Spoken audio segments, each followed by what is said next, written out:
Hello hello hello, नमस्कार नमस्कार नमस्कार। Good afternoon good afternoon good afternoon everyone. बहुत बहुत स्वागत है जी आप सभी का to this amazing platform of physics वाला। और मेरा नाम है सचिन जाखड़ और मैं आप सभी का मैथमेटिक्स वाला टीचर हूं, है ना, द टीचर ऑफ मैथमेटिक्स। जल्दी से एक बार सभी लोग बताओ कि क्या मेरी आवाज आ रही है और क्या मैं आप सभी लोगों को सुनाई दिखाई दे रहा हूं। जोरदार धमाकेदार शुरुआत करने से पहले एक बार इस चीज पे मुझे आप बताइए, और बताने का बहुत ही सिंपल सा तरीका है दोस्तों। दिल बनाकर भेजें, आग बनाकर भेजें, हेलो हेलो लिख दो, हाँ हेलो चलने दो, ठीक है। दिल आग, या फिर आप GFN लिखकर भेज सकते हैं, sorry GVN, good evening. Good evening, that is short form of good evening is GVN। 10th का रिजल्ट आ चुका है सर, बहुत बढ़िया बहुत बढ़िया। पहले तो आप सभी को बहुत बहुत बधाई, शुभकामनाएं, है ना, कि 10th का रिजल्ट जो है वो आ चुका है भाई, ठीक है। अब सर 10th का रिजल्ट कुछ बच्चों का बहुत अच्छा आया होगा, कुछ बच्चों का हो सकता है थोड़ा एवरेज आया हो, कुछ बच्चों का थोड़ा ठीक ना आया हो, है ना। तो हर आज क्लास में जो है वो मिक्स टाइप के इमोशंस हैं। Some of you are very happy and some are not and some are बिल्कुल ही नॉट। बोले सर गड़बड़ हो गई सर, बिल्कुल मजा नहीं आया। तो देख दोस्त, मैं एक सिंपल सी बात आपको बताना चाहता हूं, जो मेहनत आपने 10th तक की थी उसका परिणाम आज आया है, ठीक है। वापस रिपीट करता हूं अपनी स्टेटमेंट को, जो मेहनत आपने क्लास 10th में की थी उसका परिणाम आज आया है। ये जो रिजल्ट आपका आया है ये फ्यूचर का रिजल्ट नहीं आया है, समझ में आया।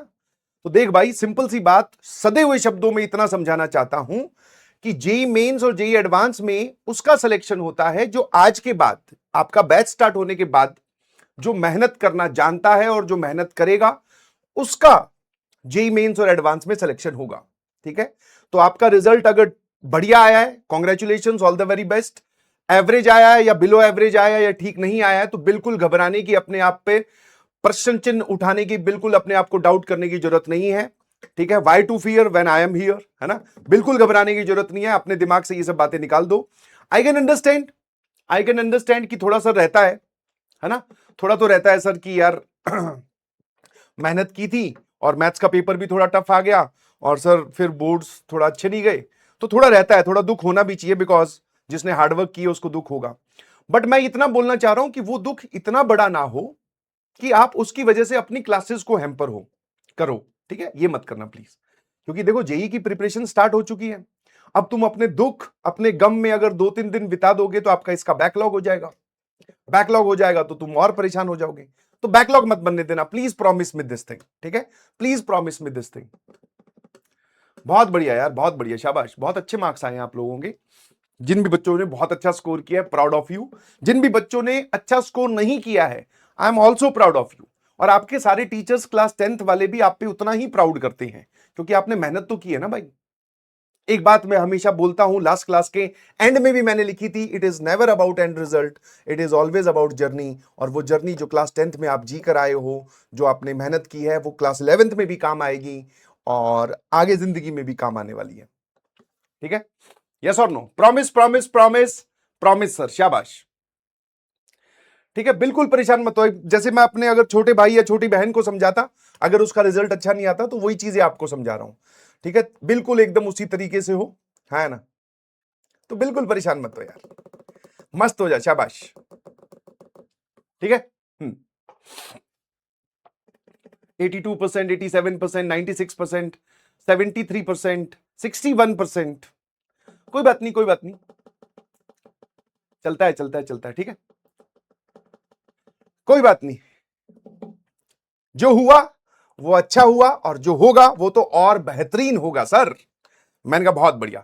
तो इसी नोट पर हम लोग हमारी लेक्चर नंबर 2 स्टार्ट करते हैं। अच्छा, मैं आपका स्वागत तो करना ही भूल गया भाई, आपका स्वागत है होम ग्राउंड में। पहले तो हम एक ओपन प्लेटफॉर्म पे, हमारी पहली क्लास थी, दैट इज यूट्यूब पे। आज घर प्रवेश हुआ है, आपका गृह प्रवेश हुआ है ना। दाहिना पैर अंदर रखिएगा प्लीज, है ना, रख चुके हो क्या? हाँ, फिजिक्स की क्लास हो तो गई सर, पैर पे तो ध्यान ही नहीं दिया हमने, सीधी मुंडी घुसाई थी। मैंने कहा कोई बात नहीं, ठीक है। दाहिना पैर अंदर रखते हुए प्लीज, ऐप में आप सभी लोग आ गए हैं, बहुत बहुत स्वागत है। आप सारे लेक्चर्स आपके ऐप पर ही होंगे और यही हम मिलने वाले हैं और जेई की प्रिपरेशन स्टार्ट करने वाले हैं मजेदार तरीके से। Good good good good good. हाँ, दिल वाले बटन पे क्लिक करो खूब सारा, उसमें कोई घबराने और मतलब ऐसे डरने वाली बात नहीं है भाई, है ना। और कोई मन में डाउट है तो आप पूछ सकते हैं, ठीक है। कोई भी डाउट है, जैसे कुछ बच्चों का डाउट होगा, सर मेरे तो इतने आए हैं, 73% आए हैं, 68% आए हैं, क्या मैं जेई क्वालिफाई कर सकता हूं? मैंने कहा यस। अभी अपने आप पर डाउट मत कर यार भाई। अगर रिजल्ट की जर्नी की स्टार्टिंग में तूने अपने आप पे डाउट कर लिया ना, तो फिर अगर तू अच्छा भी कर रहा होगा तो वो डाउट तुझे आगे नहीं बढ़ने देगा। अभी 1 महीने तक या 2-3 हफ्ते तक वेट कीजिए, सिचुएशन के साथ कॉप अप करने की कोशिश कीजिए, होमवर्क पे ध्यान दीजिए, लेक्चर रिवाइज कीजिए, जो बातें आपको सारी की सारी लेक्चर 1 में बताई थी उसको फॉलो करने की कोशिश कीजिए। आप देखेंगे कि सिचुएशन धीरे धीरे आपके पाले में आ रही है, धीरे धीरे आपके ग्रिप में आ रही है, ठीक है ना। सीधा ऑल इंडिया रैंक 1, बहुत अच्छी बात है। टारगेट हाई हो तो sir all India rank 1 target करेंगे तो कहीं ना कहीं ऑल इंडिया रैंक 100, 200, 300 पे तो लैंड कर ही जाएंगे, तो अच्छी चीज है, ठीक है। यस, शाबाश शाबाश शाबाश शाबाश, ठीक है। बिल्कुल नहीं घबराना है। चलिए, तो टुडे सेट थ्योरी का lecture number 2। Sir set theory मतलब सेट होने की थ्योरी? मैं कहा अभी कहां सेट हो रहा है भाई ठीक है, अभी कहीं सेट नहीं होना है। इन दिस एज सिर्फ और सिर्फ आपको पढ़ाई पे फोकस करना है, और भी कोई डिस्ट्रैक्शंस है तो उसको धीरे धीरे काटना शुरू करिए प्लीज। आज के इस लेक्चर में हम लोग बात करेंगे टाइप्स ऑफ सेट्स की, ठीक है। सेट थ्योरी में आगे बढ़ते हैं, सबसेट की, और फिर हम क्वेश्चन प्रैक्टिस करेंगे, ठीक है। मजेदार तरीके से चलेंगे आगे बढ़ते हुए। कोई भी आपका डाउट आए तो आप डाउट पूछिएगा जरूर, बट मैं आपसे एक रिक्वेस्ट करूंगा कि अभी क्या है, तुम बहुत ही क्यूरियस हो, है ना, क्यूरियस किड, है ना, तुम बहुत क्यूरियस हो, तुम हर चीज में डाउट ढूंढने की कोशिश करोगे। तो मेरी आपसे रिक्वेस्ट बस इतनी सी रहेगी कि भाई हर चीज में डाउट ढूंढने की बजाय एक बार जो बोला गया उसको अगर हम ध्यान से सुने तो यार 95% of the doubts will automatically be cleared. आराम से अपने आप ही गायब हो जाएंगे कि सर ने बोला क्या, ठीक है। और सेट थ्योरी बहुत ही आसान सा चैप्टर है, मजे आने वाले हैं। आज कुछ होमवर्क भी दूंगा, ठीक है जी। चलिए, एक बार सभी लोग STRT लिखकर भेजोगे। मैं कैसा हूं? मैं बढ़िया हूं, मैं एकदम बढ़िया हूं भाई, बहुत ही बढ़िया हूं। तुम लोगों के बैच में आकर तो और भी बढ़िया हूं। डिफेंडर मामू, ये नाम कहां से पता चला, है ना। फटाफट जब तक बाकी लोग जुड़ते हैं तो मैं बता देता हूं कि भाई डिफेंडर मामू, एक बार क्या हुआ, जो तुम्हारे सीनियर्स हैं जो अब क्लास 12th में आ गए हैं, तो उनको मैं, जब वो पिछले साल तुम्हारी जगह पे थे, तो मैं उनको एक टॉपिक समझा रहा था, और एक हल्का सा सवाल था जिसमें मैंने, मतलब ऐसा था कि वो सवाल जिसका 100% सभी बच्चों का जवाब सही आना चाहिए, तो उसमें कुछ बच्चों का जो है वो जवाब गलत भी आया। तो उनके लिए मैंने ऐसे ही, मतलब एक सिचुएशन फ्रेम करके मैंने बोला, जैसे कि तुम्हारे बगल में तुम्हारी मम्मी भी बैठ के लेक्चर अगर देख रही हैं, तो मैंने कहा आंटी इसके एक लगाओ कान पर, ये प्यार वाली भाषा में, एक्चुअल में मैं इसको मीन नहीं करता हूं। तो जैसे ही मैंने बोला ना आंटी इसको एक लगाओ कान पर, तो मुझे बोलते सर आंटी आपकी भी तो एज है, आप हमारी मम्मी को आंटी बोल रहे हो। तो मैंने कहा यार तुम्हारी मम्मी को फिर मैं बोलूं क्या? बोले आप सिस्टर बोलो। मैं कहा ठीक है। मैं कहा बहन जी, दीदी एक लगाओ इसके कान पर। अब जैसे ही मैं दीदी बोल के पलटा, बोलने लगे सर इस हिसाब से तो आप हमारे मामा लगे। मैं कहा अच्छा थैंक यू सो मच। वहां से एक नया नामकरण उन्होंने स्टार्ट कर दिया, बोले डिफेंडर मामू। ये वर्ड डिफेंडर क्यों आया है वो आप धीरे धीरे जान जाएंगे, है ना। चलिए, ठीक है, झूठ नहीं है बे, एक कह रहा है झूठ दिस इज नॉट ए झूठ, ठीक है। चलिए, आगे बढ़ने से पहले मैं आपको यह बता दूं कि हम लोग हमेशा, हमारा जो स्टाइल रहेगा वो पिछली क्लास का रिवीजन करके हम आगे बढ़ेंगे। जैसे फॉर एग्जांपल, अब हमारे पास में लास्ट क्लास के रिवीजन, जो आप, जैसे आपको मैंने टास्क बताया था कि जैसे ही आपका कोई चैप्टर कंप्लीट हो जाए, या सॉरी कोई लेक्चर कंप्लीट हो जाए, तो उसको नेक्स्ट क्लास में आने से पहले आप रिवाइज करके आएंगे। एक सिंपल सा पोल करवा लेता हूं, ठीक है। पोल ग्रीन कलर कहां से आ गया भाई? हाँ है ना सर, रिवीजन करके आए हैं मतलब हम पढ़ के आए हैं जो आपने पिछली क्लास में पढ़ाया था, तो भाई थम्स अप कर दो। नो रिवीजन सर, सीधा ही आए हैं एकदम हाँ, सीधा स्कूल से आए और यहां आपके सामने बैठ गए। अगर रिवीजन करके आए हो तो थम्स अप, रिवीजन नहीं करके आए हो तो थम्स डाउन, ठीक है। तो भैया वोट टाइप का पोल है, I believe 45 second is more than enough, start. अगर रिवीजन करके आए हो तो थम्स अप, रिवीजन नहीं करके आए हो तो थम्स डाउन इस पोल में, ताकि मुझे पता चले ना कि भाई ये जो नए नए हमारे पास में लिटिल गोलूज आए हैं ये किस डायरेक्शन में जा रहे हैं। क्योंकि पहली क्लास में बता तो दिया था, मैंने कहा ये करके आना अब तुम लोग करके आयोगे नहीं मुझे नहीं पता। फटाफट पोल में एक बार आप अपना आंसर डाल दीजिए। अगर रिवीजन करके आए हो थम्स अप, नहीं करके आए हो तो thumbs down. Be honest to yourself, be honest to your teacher, है ना। जल्दी जल्दी जल्दी। ये बार बार यार ये चैट का नीचे स्क्रोलिंग बटन क्यों आ जा रहा है?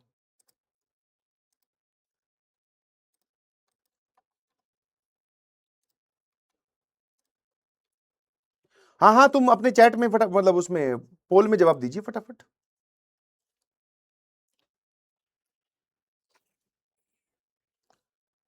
अरे का हो रहा है जय भाई, का हो रहा है? चलिए चलिए रिजल्ट देख लेते हैं भाई, कितने परसेंट जनता ने हमें सही जवाब दिया है। 81% या 82% जनता बोल रही है कि सर हम रिवीजन करके आए हैं, और बाकी हमारे पास में कितनी बच गई? 18% जनता बोल रही है रिवीजन नहीं करके आए। तो कोई बात नहीं, 2 और 3 और 4% तो मैं मान के चल रहा हूं कि वो बच्चे शायद मेरी बात नहीं समझ पाएंगे, है ना। बट ये परसेंटेज 90 से अबव होता तो मुझे और अच्छा लगता। कोई बात नहीं, हर क्लास में बेटा, नेक्स्ट क्लास में जब आप आओ तो रिवीजन करके आपको आना है, हमेशा ध्यान रखना ये बात, ठीक है? हाँ ना। अब जिसके वहां पोल नहीं आया कोई बात नहीं, मैं आपका चैट सेक्शन में रिस्पांस देख पा रहा हूं कि response is very good, wire. अब अगर आप रिवीजन करके आए तो फटाफट इन सवालों का जवाब दो। Answer the following question. पहले वाली चीज एक फिल इन द ब्लैंक्स है, ये आपको नोट्स में नोट नहीं करना है। नो नोट्स, मतलब नोट्स में ये वाली चीज आपको नोट नहीं करनी है भाई, ये सिर्फ रिवीजन है। जो लास्ट क्लास की रिवीजन होगी वो आपको लिखना नहीं है, सिर्फ आंसर करना है ना। अच्छा, कुछ बच्चों के यहां पोल नहीं पहुंचा तो वो बोल रहे हैं कि सर पोल तो आया ही नहीं। मैंने कहा हाँ यार ये तो समस्या है, ठीक है कोई बात नहीं, आ जाएगा। नहीं भी आया तो कोई बात नहीं। तो what is set? Set is a collection of well defined objects, ठीक है। वेल डिफाइंड ऑब्जेक्ट्स बोल दो, या फिर नंबर्स बोल दो, या फिर थिंग्स बोल दो। ऑब्जेक्ट्स और नंबर्स, ठीक है भाई। Well defined, well defined is very important. Well defined last class में क्या बताया था सर? वेल डिफाइंड वो चीज होती है जिसको सुनकर हम ये बात एकदम क्लियर कट डिसाइड कर सकें कि किसको हमें इस सेट के अंदर लेना है और किसको हमें अवॉइड करना है। बहुत बढ़िया। नेक्स्ट सवाल पे जवाब देंगे।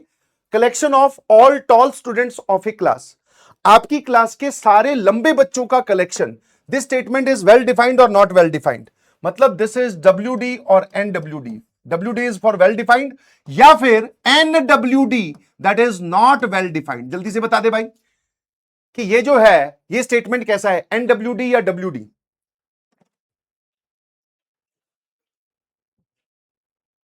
So this statement is not well defined. Obviously, this statement is not well defined. कारण क्योंकि सर टॉल का कोई क्राइटेरिया नहीं है ना। या तो आप बोलोगी कि सर 5 फुट से ऊपर वाले या 6 फुट से ऊपर वाले उनको आप टॉल बोल रहे हो।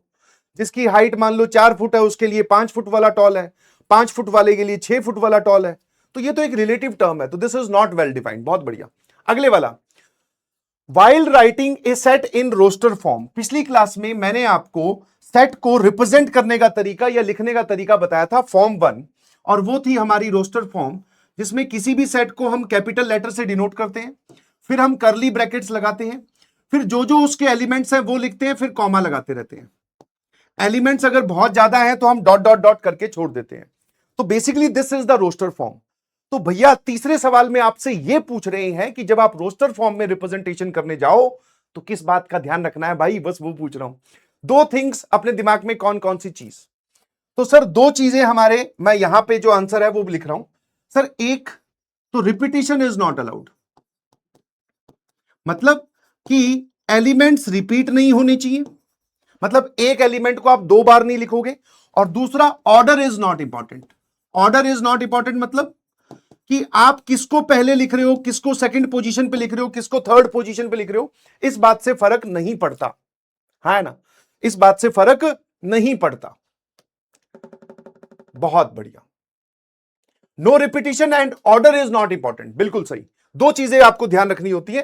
टू थिंग्स कौन कौन सी है ये लिख दी मैंने यहां पर। ये आपको नोट्स में नोट नहीं कर रहा है, मैं बार बार बोल रहा हूं, because this is revision of last class. ये सब चीजें आप ऑलरेडी अपनी क्लास में लिख चुके हो। चलिए अब आते हैं सर अगले पार्ट पर। द कार्डिनल नंबर और order of A set is, किसी भी सेट का कार्डिनल नंबर, ठीक है, हाँ है ना। या फिर इसकी जगह आप ये भी बोल सकते हो cardinality, cardinality of A set, ठीक है। कार्डिनल नंबर या ऑर्डर ऑफ ए सेट क्या होता है सर? उस सेट के अंदर नंबर ऑफ एलिमेंट्स,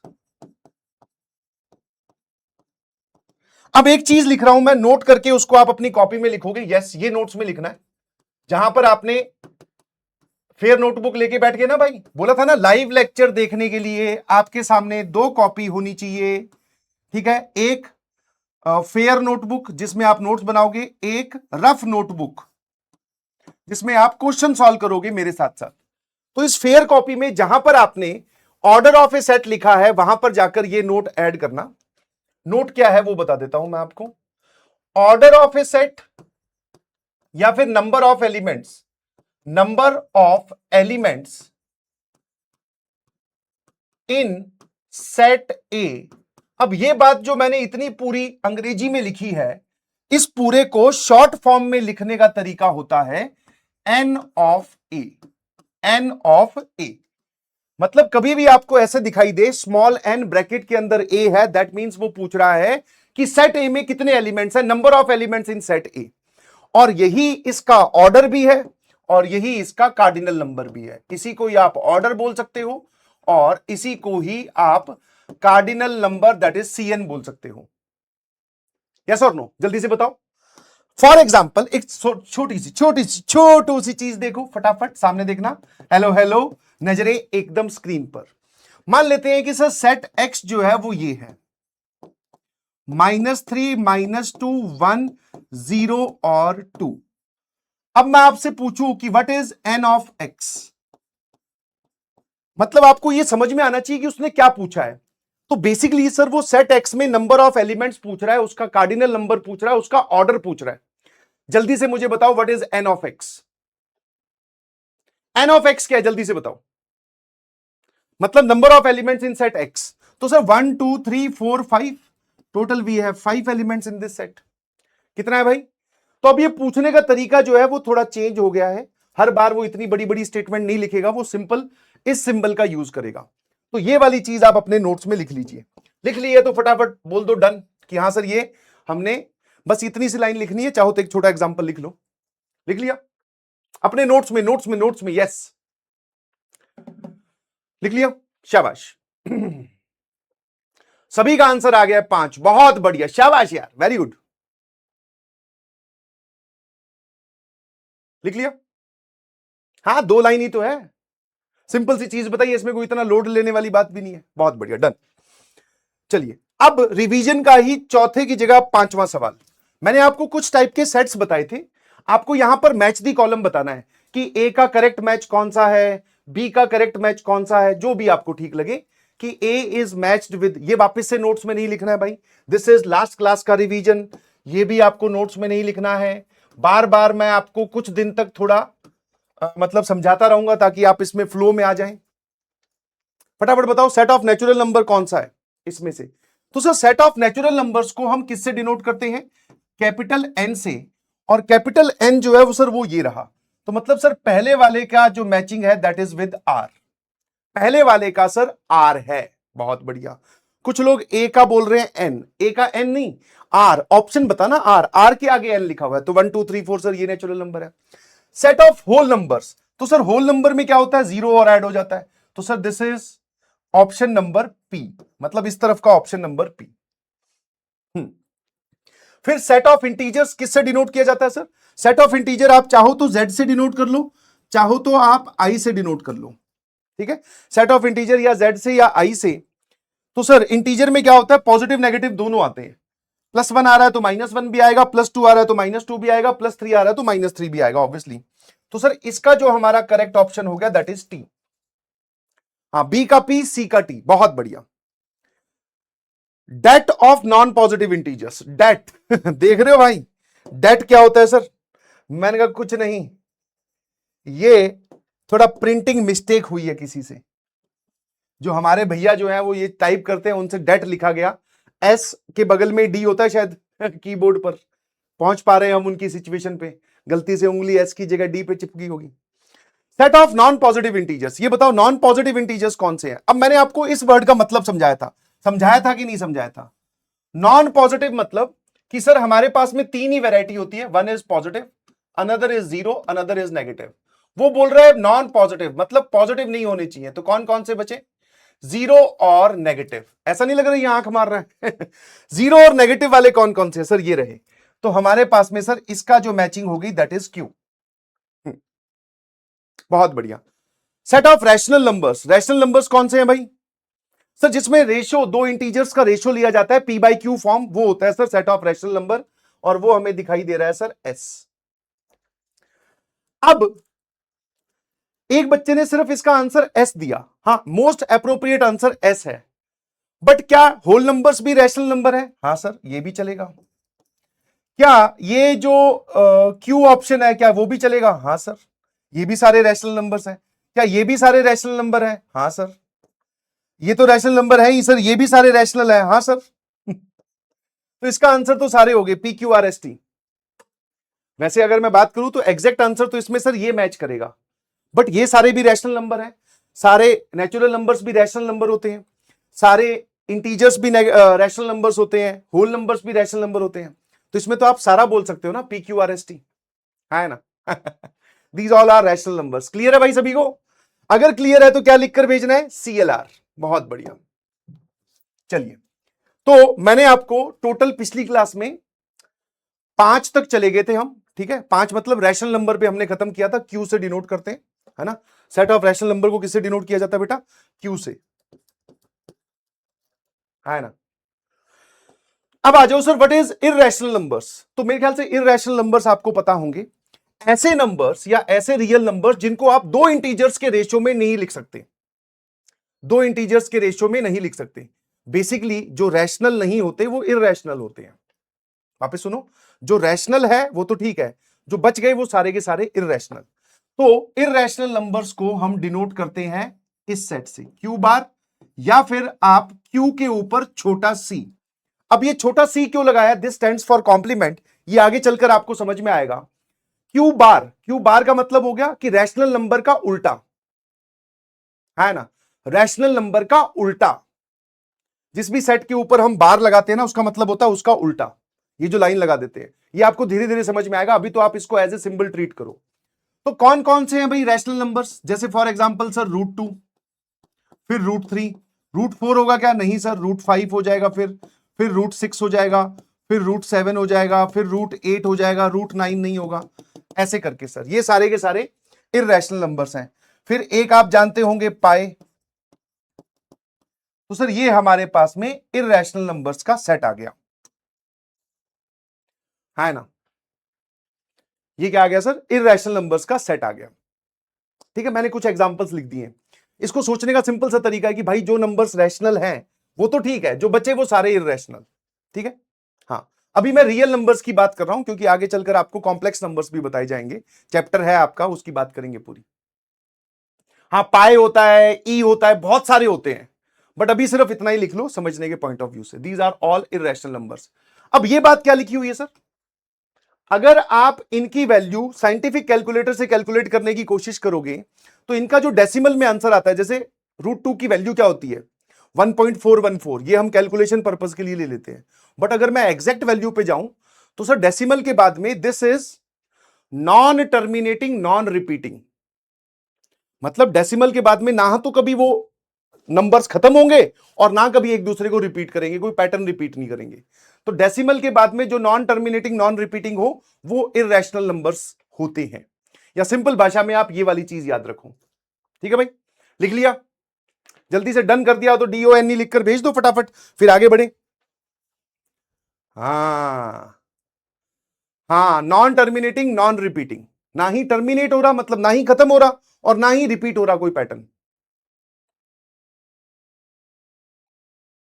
मेरे ख्याल से यहां तक तो कोई डाउट नहीं होगा। शाबाश। एक कह रहा है मेरा AIR 1 आया है बहुत अच्छी बात है बेटा। अब मेरे ख्याल से मैं पूरी स्टेटमेंट बोल दूं, अब सपने से बाहर आ जा, है ना? AIR 1 सपने में आया था ना, आजा आजा बाहर आजा, शाबाश, डन। अब आप बताओ रियल नंबर्स किसको बोलते हैं? तो भाई सारे रैशनल नंबर्स मिलाकर प्लस सारे इररेशनल नंबर्स मिलाकर, ये दोनों चीजें, मतलब रैशनल नंबर्स क्यू से डिनोट कर रहे हो और इररेशनल नंबर क्यू बार से डिनोट कर रहे हो, इन दोनों को मिलाकर रियल नंबर्स को डिनोट किया जाता है कैपिटल R से। ठीक है, सारे रैशनल नंबर, सारे इररैशनल नंबर एक जगह डाल दो, तो वो आपके पास में रियल नंबर तैयार हो गए। जैसे फॉर एग्जांपल एक सेट अगर मैं रियल नंबर का बनाऊं, तो जैसे रैशनल में इंटीजर्स भी आ जाते हैं, तो मैंने -1 रख दिया, 0 रख दिया, 3 रख दिया, 1/7 रख दिया, 5/18 रख दिया, -9/32 रख दिया, ऐसे चलता गया। फिर अब इररैशनल नंबर्स की बात करूं, तो फिर मैंने इसमें √2 रख दिया, √3 रख दिया, फिर √7 रख दिया, फिर मैंने इसमें पाई रख दिया, डॉट डॉट डॉट। इन दोनों को जब हम एक ही सेट में डाल दें, जब हम दोनों को एक ही सेट में डाल दें, तो वो बन जाता है सर रियल नंबर। बस इतना ही मुझे बताना था, है ना। कुछ लोग बोल रहे हैं सर बहुत बेसिक हो गया, घबरा मत, अभी तो मुझे सिर्फ ये बताना है, क्योंकि इसका यूज होगा आगे चलकर, है ना। यहां से यहां तक आप बोल सकते हो sir these are rational numbers, और ये वाले जो है sir these are irrational numbers. I hope you got my point. और इसीलिए मैंने ये बोला है कि रियल नंबर्स को कैपिटल आर से डिनोट करते हैं, Q rational numbers, Q bar irrational numbers. जल्दी से डन करके भेजिए, है ना। चलिए चलिए चलिए, शाबाश।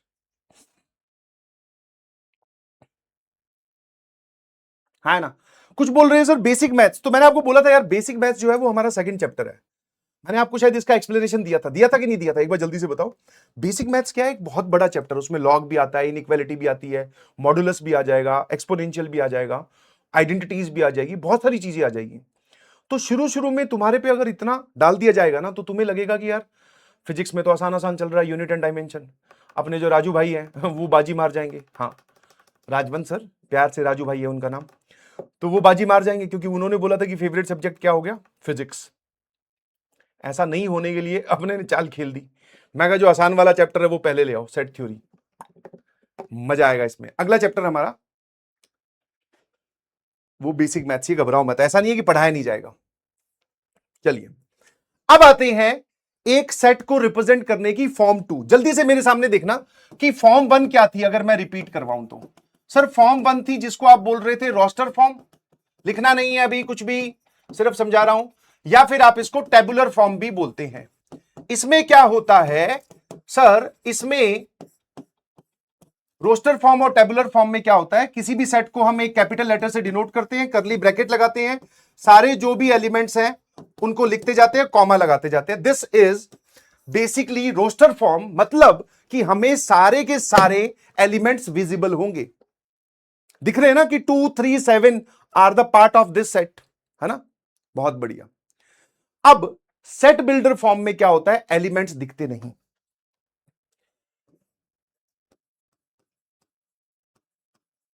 इसमें एलिमेंट्स नहीं होते, एलिमेंट्स की प्रॉपर्टी होती है। एलिमेंट्स नहीं होते, एलिमेंट्स की क्या होती है, प्रॉपर्टी। जायदाद नहीं वे एलिमेंट्स की प्रॉपर्टी का मतलब है, एलिमेंट्स की प्रॉपर्टी का मतलब है कि वो कौन लोग हैं, उसके बारे में हमें हिंट दिया जाएगा, है ना। तो रोस्टर फॉर्म हमने इसका पार्ट 1 देख लिया। अब हम सेट बिल्डर फॉर्म देख रहे हैं। सेट बिल्डर फॉर्म देखने से पहले आप दो छोटे छोटे मीनिंग समझ लो। यहां चलते हैं एक बार वापस से, नोट करके, दो मतलब, दो सिंबल और उनके मतलब। जैसे एक है सिंबल ये और उसका मीनिंग, और मीनिंग के बाद में उसका एक एग्जाम्पल।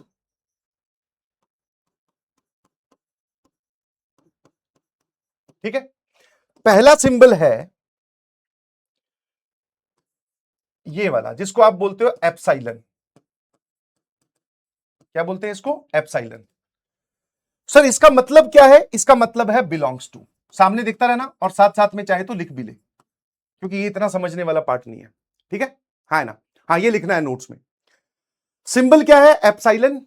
मैंने आपको पहले ही बोला था mathematics is the language of symbols. ठीक है, बात ऐसे पूरी पूरी बोल के कोई नहीं बताता, है ना, सिर्फ सिंबलिक फॉर्म में वो आपको बताएगा, तो आपको रीड करनी आनी चाहिए। एप्साइलन का मतलब हो गया सर बिलोंग्स टू। एग्जांपल की अगर मैं बात करूं तो एक छोटा सा एग्जांपल देख कि एक सेट एक्स है जिसमें एलिमेंट है 1 2 3 4, तो मैं ये बोलूंगा इस बात को जो मैं इंग्लिश में लिख रहा हूं कि 4 इज मेंबर या element of set x, 4 is element of set x. ये बात हम सबको समझ में आती है कि सर सेट एक्स का 4 जो है वो एक एलिमेंट है। अब इसी बात को मैथ्स में लिखा जाता है, that is 4 belongs to set X. समझे? एग्जाम्पल समझ में आया कि नहीं समझ में आया? तुम जो हो वो तुम किस सेट से बिलोंग करते हो? सब अर्जुना जेई सेट से बिलोंग करते हैं। आपने एक सेट बनाया है जिसमें उन सभी बच्चों को लिया गया है जो कि बहुत ही डेडिकेटेड है, मेहनत करना जानते हैं और आईआईटी में सेलेक्ट होना चाहते हैं। तो 11th वाले बच्चों का हमने एक सेट बनाया जिसका नाम अर्जुना जेई है। तो you belongs to which set? Sir Arjuna JEE, है ना? जल्दी से बोलो। अब आप ये वाली बात नहीं लिखोगे क्योंकि ये बात होगी अंग्रेजी में पूरी पूरी। Mathematics is the language of symbols. तो सर हम सिंबल में कैसे लिखेंगे? इतनी पूरी बात नहीं, ये मैथ्स में लिखी हुई बात कि 4 बिलोंग्स टू सेट एक्स। क्या ये बात क्लियर है? क्लियर है तो सीएलआर लिखकर भेज दो। हाँ, आज डीपीपी मिलेगी बेटा। फिर आते हैं सर सेकंड नंबर वाला पॉइंट, ठीक है, जिसका 2 सिंबल्स होते हैं, या तो कॉलन लगा दो या फिर एक लंबी लाइन लगा दो, ठीक है, इन दोनों में से कोई भी एक, ठीक है। अब इसका मतलब होता है सच दैट, है ना?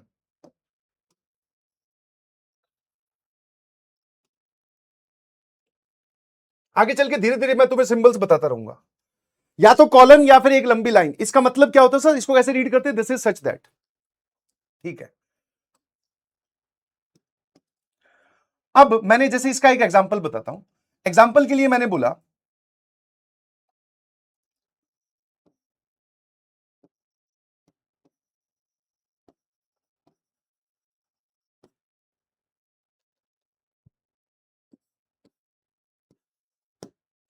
एक्स इज सच दैट, ठीक है, या एक्स की जगह कुछ और ले लो, स्मॉल एक्स ले लीजिए please. X is such that x is divisor of 6। अब जैसे ये वाली बात पूरी की पूरी मैंने इंग्लिश में लिखी, अब इसको मैं कैसे लिखूंगा मैथ्स में? जहां पर ये सच दैट आता है ना, सच दैट यूज होता है उसके बाद में उसकी प्रॉपर्टी बताने के लिए कि ये जो एलिमेंट एक्स है ये है कौन? सर ये डिवीजर ऑफ 6 है ना? तो इसको कैसे लिखूंगा? X is such that x is divisor of 6। X is such that x is divisor of 6। तो सच दैट के बाद में यहां पर जो लिखी होती है दैट इज प्रॉपर्टी होती है उसकी, है ना? अब डिवीजर ऑफ 6 कौन कौन सा है भाई? एक्स की बता दो। कौन कौन सा नंबर है जो 6 को डिवाइड करते, मतलब जो 6 जिनकी टेबल में 6 आता है, तो दैट इज 1 2 3 और 6, है ना? क्या मेरी बात समझ में आती है? तो ईमानदारी से बताइए, क्या आपको ये सारे सिंबल्स, 2 ही सिंबल है, और विद एग्जांपल क्लियर हुए कि नहीं? और बाकी इनका हम यूज करेंगे तो आप आराम से सीख जाओगे, ठीक है ना? क्लियर है? हाँ, क्या ये सही है? तो सच दैट क्या सर, यहां पे अगर लंबी लाइन की जगह आप कॉलन भी लगा सकते थे, एक ही बात है। अब मैं आता हूं भाई, जल्दी से देखना इस चीज पर कि सेट बिल्डर फॉर्म होती कैसी है। तो सेट बिल्डर फॉर्म सर ऐसी होती है कि इसमें भी हम एक कैपिटल लेटर से डिनोट करते हैं, ठीक है, एक कैपिटल लेटर से हम सेट को डिनोट करते हैं, करली ब्रैकेट लगाते हैं। सेट बिल्डर फॉर्म में एलिमेंट्स नहीं दिखते, एलिमेंट की प्रॉपर्टी दिखती है। तो मान लो आपने यहां पर लिख दिया सर कुछ भी, लेट से एलिमेंट अल्फा, फिर यहां पर आपने लगा दिया such that properties of alpha, properties followed by alpha. अब इसमें आप ध्यान से देखोगे तो इसमें कहीं पर भी आपको एलिमेंट नहीं दिख रहा, उसकी प्रॉपर्टी दिख रही है। एलिमेंट नहीं दिख रहा, उसकी प्रॉपर्टी दिख रही है, ठीक है। इसमें एलिमेंट नहीं विजिबल होते। एलिमेंट हमें किस में विजिबल होते हैं जल्दी से बताओ सर? पिछले वाली फॉर्म में, दैट इज रोस्टर फॉर्म में। सेट बिल्डर फॉर्म में सर एलिमेंट नहीं दिखेंगे, इसमें तो हमें उसकी प्रॉपर्टी लिखी हुई दिखेगी कि अल्फा, वो आपको अल्फा को लेना है, ठीक है। मतलब इस सेट के अंदर, सेट एक्स में अल्फा की वैल्यूज लेनी है, अल्फा की वैल्यूज सेट एक्स में रखनी है, सर कौन सी वैल्यूज जो इन प्रॉपर्टीज को फॉलो करे? मेरे ख्याल से जब तक मैं इसको एग्जाम्पल के थ्रू नहीं बताऊंगा तब तक आपको यह समझ में नहीं आएगा। फटाफट सेट बिल्डर फॉर्म लिखो और उसके बाद में डायरेक्टली ये वाली चीज लिख दो, बस ये और ये वाली लाइन की वैल्यू हमें अल्फा की लेनी है जो इन प्रॉपर्टीज को फॉलो करे। अभी एग्जाम्पल बताता हूं, तुम्हें समझ में आएगा, है ना? नहीं नहीं, हमेशा अल्फा नहीं, यहां पे कुछ भी ले लो, यहां पे आप टी लिख दो, properties follows by T, small X लिख दो, properties follows by small X. यहां पे कोई भी एक मुझे लेटर यूज करना था तो वो कोई भी हो सकता है, आप एस लिख दो, प्रॉपर्टीज फॉलोड बाय एस, ठीक है ना? अब सर ये वाली चीज तो नहीं समझ में आई? मैंने कहा हाँ अब समझ में आएगी। देख इधर, जैसे मैंने एक सेट आपको बताया, देख इधर, सेट एक्स और यहां लिया alpha, such that alpha is letter of word, alpha is letter of the word school। Alpha क्या है? अल्फा है सर स्कूल जो वर्ड है उसका कोई एक लेटर, ठीक है? तो अब देखो मैंने यहां पे आपको सिर्फ प्रॉपर्टी लिखकर दिखाई है, तो ये वाली जो फॉर्म है, ये वाली हमारे पास कौन सी फॉर्म है सर? ये हमारे पास में है सेट बिल्डर फॉर्म, एसबीएस। अब इसको आप कन्वर्ट कर दो रोस्टर फॉर्म में, जहां पर हमें वो एलिमेंट्स दिखे कि कौन है भाई अल्फा। तो अब हमने बोला कि सेट एक्स को सर हम ऐसे भी रिप्रेजेंट कर सकते हैं कि अल्फा जो है वो स्कूल नाम के वर्ड का लेटर है, तो अल्फा एस भी हो सकता है, अल्फा सी भी हो सकता है, अल्फा एच भी हो सकता है, अल्फा ओ भी हो सकता है। दो बार ओ नहीं लिखेंगे बिकॉज अब आप रोस्टर फॉर्म लिख रहे हो, रिपीटिशन इज नॉट अलाउड, तो एल भी हो सकता है। तो सर यही इसकी कौन सी फॉर्म होगी सर? ये इसकी रोस्टर फॉर्म होगी, है ना? ये दोनों एग्जैक्टली सेम लिखे हुए हैं, these two are exactly same. ये दोनों सेट क्या है? एग्जैक्टली सेम है जी, है ना? क्या ये बात क्लियर है सभी को? करली ब्रैकेट लगाना है, SCHOL। अब ये वाली कौन सी फॉर्म है? सेट बिल्डर फॉर्म, जिसमें हमें एलिमेंट्स नहीं दिख रहे कि अल्फा है कौन, बस उसने प्रॉपर्टी बता के छोड़ दिया। अब सर इस वाले में क्या है? इसने हमने इसको कन्वर्ट कर लिया रोस्टर फॉर्म में। अब हमें सेट एक्स में दिख रहे हैं भाई एलिमेंट कौन कौन से हैं सर? अल्फा SCHOL में से कोई भी हो सकता है। कितने लोगों को बात समझ में आया? SMJ लिखकर भेजना, ठीक है? एक और एग्जांपल देता हूं, जरा देखना। अब प्रॉपर्टी हमेशा ऐसा जरूरी नहीं है कि एक ही प्रॉपर्टी लिखी होगी, प्रॉपर्टी मल्टीपल प्रॉपर्टीज भी हो सकती है। देख इधर, सेट एक्स जिसमें हमें अल्फा लेना है, अल्फा इज सच दैट कि alpha belongs to natural number and alpha is less than equals to 5। अब यहां पर मैंने दो प्रॉपर्टी डाल दी, ठीक है ना? This is our property number 1 जिसको मैं P1 बोल रहा हूं, और दिस इज प्रॉपर्टी नंबर 2, है ना? तो यहां पर जो अल्फा लिखा जाएगा वो सभी प्रॉपर्टीज को commonly satisfy all the properties, commonly satisfies all properties, वो वाला आपको लिखना है। अब यहां पर दो प्रॉपर्टीज है कि अल्फा एक नेचुरल नंबर भी है और अल्फा 5 या 5 से छोटा भी है। अब अल्फा 5 या 5 से छोटे तो सर बहुत सारे नंबर्स हैं, जैसे मान लो मैं इसकी बात करूं तो सर 5 से छोटा 5 भी होता है, 4.3 भी होता है, 4 भी होता है, 3.8 भी होता है, 3 भी होता है, 2 भी होता है, 1 भी होता है, 0 भी होता है, -1 भी होता है, -हाफ भी होता है, ये सारे। तो 5 से छोटे नंबर तो सर ये सारे हैं। बट आपने बोला कि नेचुरल नंबर, अब इनमें से नेचुरल नंबर कौन कौन से हैं भाई? तो सर नेचुरल नंबर एक ये है, एक ये है, एक ये है, एक ये है और एक ये है। तो दोनों को कॉमनली सेटिस्फाई करने वाला नेचुरल नंबर, तो लो सर 1 2 3 4 5। मेरे ख्याल से अब बात थोड़ी थोड़ी काबू में आने लगी होगी। अगर मतलब बात समझ में आई है तो SMJ लिखकर भेजेंगे कि हां सर ये इसी सेट की कौन सी फॉर्म? सर जहां पर हमें एलिमेंट्स नहीं दिखाई देते, जहां पर हमें प्रॉपर्टीज दिखाई देती हैं, उस फॉर्म को हम बोलते हैं सेट बिल्डर फॉर्म। और इसी को ही हमने कन्वर्ट कर दिया किस फॉर्म में सर? रोस्टर फॉर्म में, जहां पर हमें एलिमेंट्स दिख रहे हैं।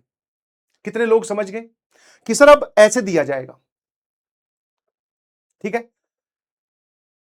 हाँ, अब बढ़ी ना भाई एकदम एसएमजे की लाइन। जब कोई थ्योरी, जब भी मैं आपको फ्यूचर में भी बता दूं, because we are dealing with maths class, तो जब भी मैं कोई एग्जाम्पल, मतलब जब तक थ्योरी बताऊं तो मेरे ख्याल से आपको वो क्लियर नहीं होगी चीजें जब तक हम एग्जाम्पल नहीं कर लेते। और एग्जाम्पल करते हैं sir, because mathematics is all about practice. लो भाई शुरू हो जाओ। रैपिड फायर राउंड है और आपको ये सारे सवालों का जवाब रफ कॉपी में देना है, इसमें से लिखना कुछ भी नहीं है। लिखने वाला पार्ट जो था वो ये था, और फिर आपने ये 2 एग्जाम्पल लिख लिए बस। ठीक है, अब हमें सिर्फ ये वाली चीज, ये सिर्फ वन टाइम सॉल्विंग वाला है तो लिखने की जरूरत नहीं है। बस आप इसको क्लियरली अपने कॉपी में मतलब रफ कॉपी में सॉल्व करो, और आपको लगता है कि अगर किसी सवाल में आप अटके हो तो फिर आप उसको अपनी कॉपी में लिख लेना, फेयर कॉपी में। बट मुझे नहीं लगता आप किसी सवाल में अटकोगे। उसने बोला है write the following set in roster form, इन सभी को रोस्टर फॉर्म में कन्वर्ट करो।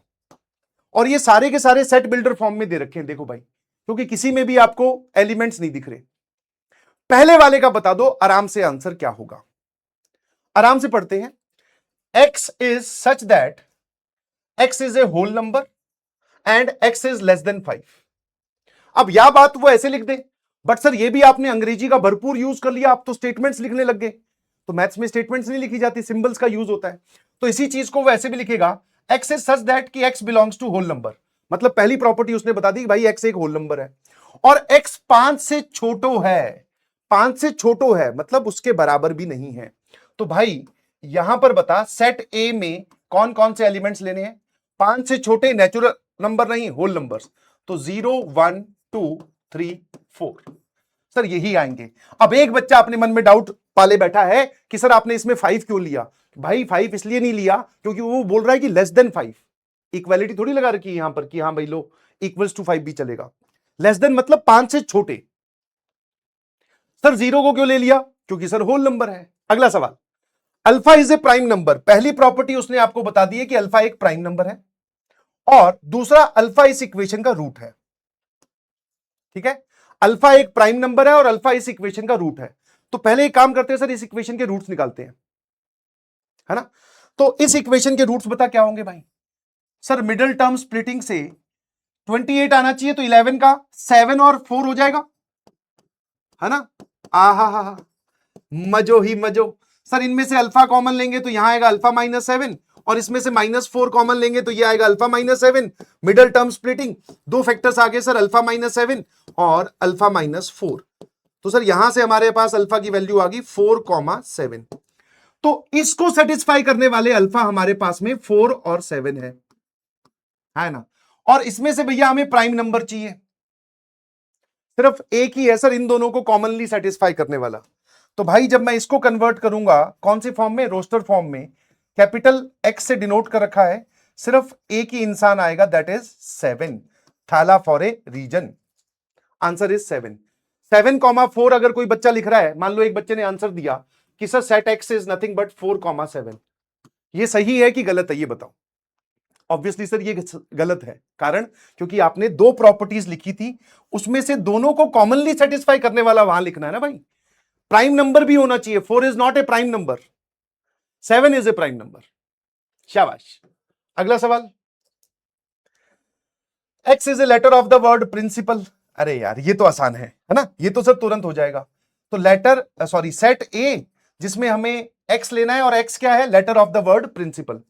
तो कभी कभी अल्फा यूज हो रहा है, कभी कभी एक्स यूज हो रहा है, तो उससे कोई फर्क नहीं पड़ता, किसी को भी यूज कर लो, बस आप उसकी हमें प्रॉपर्टी बता दो। तो P फिर R फिर I फिर N फिर C, I ऑलरेडी लिख लिया है, रिपीटिशन अलाउड है नहीं, फिर वापस से P आ गया है, फिर A और फिर L।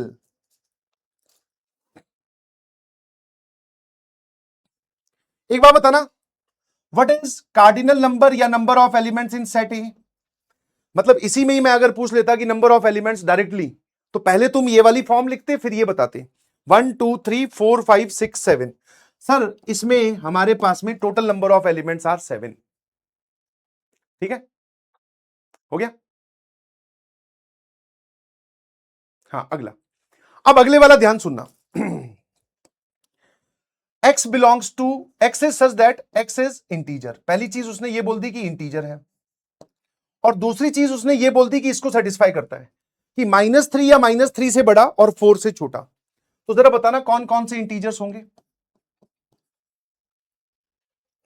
-3 और 4 के बीच के सारे इंटीजर्स, -3 चलेगा, 4 नहीं चलेगा, क्योंकि 4 पे इक्वालिटी नहीं है, उससे छोटे चाहिए।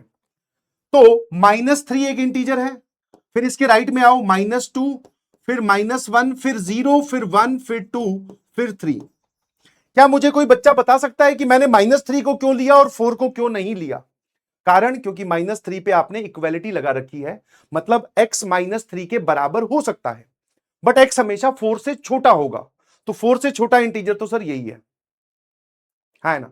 यहां पर इसका अगर मैं नंबर ऑफ एलिमेंट्स पूछ लूं तो number of elements in set T 1 2 3 4 5 6 7। Sir यहां पर भी Thala for a reason. Oh my god, है ना। साइन ऑफ इक्वालिटी, बिल्कुल सही। क्या आपको इस रैपिड फायर राउंड में कोई भी ऐसा सवाल लगा कि जो आपका थॉट को थोड़ा हिला दिया हो कि सर मेरा तो जवाब गलत हो गया था? ये सारे के सारे सेट बिल्डर फॉर्म में लिखे गए हैं, जिनको हमने रोस्टर फॉर्म में कन्वर्ट कर लिया। सर रोस्टर फॉर्म में एलिमेंट्स दिखाई देते हैं, सेट बिल्डर फॉर्म में एलिमेंट्स नहीं, उनकी प्रॉपर्टीज दिखाई देती है ना, है ना। अब इतना बताने के बाद में ये सब बेसिक बेसिक हो गए, थोड़ा सा लेवल बढ़ाते हैं। अब जो सवाल आपके सामने आ रहा है, अगर कोई भी ऐसा नहीं लगा तो कुछ भी नहीं लिखना है भाई, एक भी चीज आपको नोट्स में नहीं लिखनी है। रैपिड फायर राउंड था, सीधा सीधा आपको जवाब देना था। अब आते हैं एक बढ़िया सवाल पे। ये है भाई सोचने वाला सवाल, और ये तुम्हारी एनसीईआरटी का भी सवाल है। हाँ ठीक है ना। अब ये थोड़ा सोचने वाला है, ठीक है ना, हल्का सा सोचना पड़ेगा। चलो चलो चलो, सभी लोग अपनी अपनी कॉपी में सही जवाब देने की कोशिश करेंगे, जल्दी जवाब देने की कोशिश बिल्कुल नहीं करेंगे, है ना। क्या बोल रहा है? x is such that x is a 2 digit natural number. पहली चीज तो उसने बोली 2 डिजिट का नेचुरल नंबर है, मतलब सर x जो है वो यहां से शुरू हो रहा है, 10 11 12 13 14, इनमें से कोई है x। उसके बाद में उसने एक बात और बोल दी, such that the sum of the digits is 8, कि जैसे अगर मैं सम ऑफ द डिजिट्स पूछूं तो 10 का सम ऑफ द डिजिट्स कितना आ रहा है 1, 11 का सम ऑफ द डिजिट्स, दोनों डिजिट्स को जोड़ू तो दैट इज 2, यहां पर 3, यहां पर 4, यहां पर 5, ऐसे चलता जाएगा। सारे लिखने हैं, सारे सारे, ऑल ऑल ऑल। तुम अगर मुझे सिर्फ एक बोल रहे हो कि सर लो 44, क्यों 71 नहीं है, क्यों 62 नहीं है, 26 नहीं है, ये सब 2 डिजिट के नेचुरल नंबर हैं भाई, ये भी तो है। सारे सारे, मैं सारे पूछ रहा हूं, तुम मुझे एक बता रहे हो। अब इसको सोचने का तरीका बताता हूं, है ना। पहले एक काम करो, आपको 8 लेकर आना है सम, ठीक है। तो एक तरफ 8, एक तरफ 0, ठीक है। 8 + 0 इज 8 होता है। अब एक यहां से कम कर दे 7, और एक 1 इधर भेज दे, एक यहां से और कम कर, यहां कितना आ जाएगा 6, इधर भेजा तो 2, मतलब पहले मैंने 8 रखा, साथ में 0, इसमें से एक 1 इधर भेजा तो 7 यहां बचा, 1 यहां, एक 1 और इधर भेज दिया तो 6 यहां, 2 यहां, एक 1 और इधर भेजूंगा तो 5 यहां, 3 यहां, एक 1 और इधर भेजूंगा तो सर 4 यहां, 4 यहां। अब उसके बाद में एक 1 और इधर भेजेगा तो सर उल्टा हो जाएगा काम, मतलब सर 3 यहां, 5 यहां, फिर एक 1 और इधर भेजेगा तो सर 2 यहां, 6 यहां, एक 1 और इधर भेजेगा तो 1 यहां, 7 यहां, और एक 1 और इधर भेजेगा तो सर 0 यहां, 8 यहां। अब मुझे एक बात बता, ये जो सेट सी आप हमसे बनवा रहे हो, उसमें 2 डिजिट के नेचुरल नंबर, तो जरा देखना, 80 हो गया एक, फिर एक 71 हो गया, 62 हो गया, 53 हो गया, 44 हो गया, 35 हो गया, 26 हो गया, 17 हो गया। क्या मुझे 08 लेना चाहिए? तो answer is sir no, 08 is nothing but 8 only, और ये 2 डिजिट का नहीं भाई, ये 1 डिजिट का नेचुरल नंबर होता है, तो इसलिए सर इसको हटा दो, तो ये वाला बात सही रहा।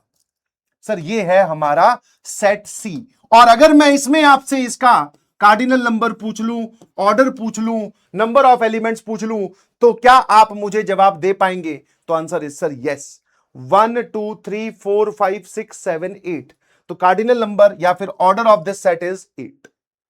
कितने लोगों को बात समझ में आई? ये सोच के लिखना था, और सोचा कैसे वो भी मैंने आपको बताया। सम 8 चाहिए तो 8 और एक तरफ 0, अब एक एक इधर ट्रांसफर करता जा, एक एक नंबर इसको भेजता जा, सारे के सारे अपने आप आ जाएंगे। इजी है, क्लियर है, CLR लिख दो। मेरे ख्याल से अगर आप चाहो तो ये वाला, सिर्फ ये वाला एग्जांपल कॉपी में लिख सकते हो, बट अगर आपको ये भी इजी लिखता है तो कोई दिक्कत नहीं है लिखने की। इट वॉज इजी, है ना। हां, अगर मान लो कोई बच्चा, अब देखो आपको कंपटीशन की थोड़ी सी फील दिलवाता हूं क्योंकि आज दूसरा ही दिन है, ज्यादा डराऊंगा नहीं। अब तक अगर मान लो ये सवाल तुम्हारी 10th की बोर्ड में आया होता और आप इन 8 में से सिर्फ इसको भूल गए और तुमने ये 7 एलिमेंट्स उनको लिख के दिखाए, मैं आपको कंपटीशन की फील दिलवा रहा हूं। Please listen to me very carefully, आपको फील आ जाएगी कि व्हाट इज कंपटीशन। क्यों बोलते हैं sir this is cut throat competition, क्यों बोलते हैं ऐसा? अगर ये सवाल आपके 10th बोर्ड में आया होता, सेम क्वेश्चन, और आप ये सारा लिखकर दिखाते, बट लिखते लिखते सर हमसे पेपर के प्रेशर में ये वाला नंबर 26 मिस हो गया।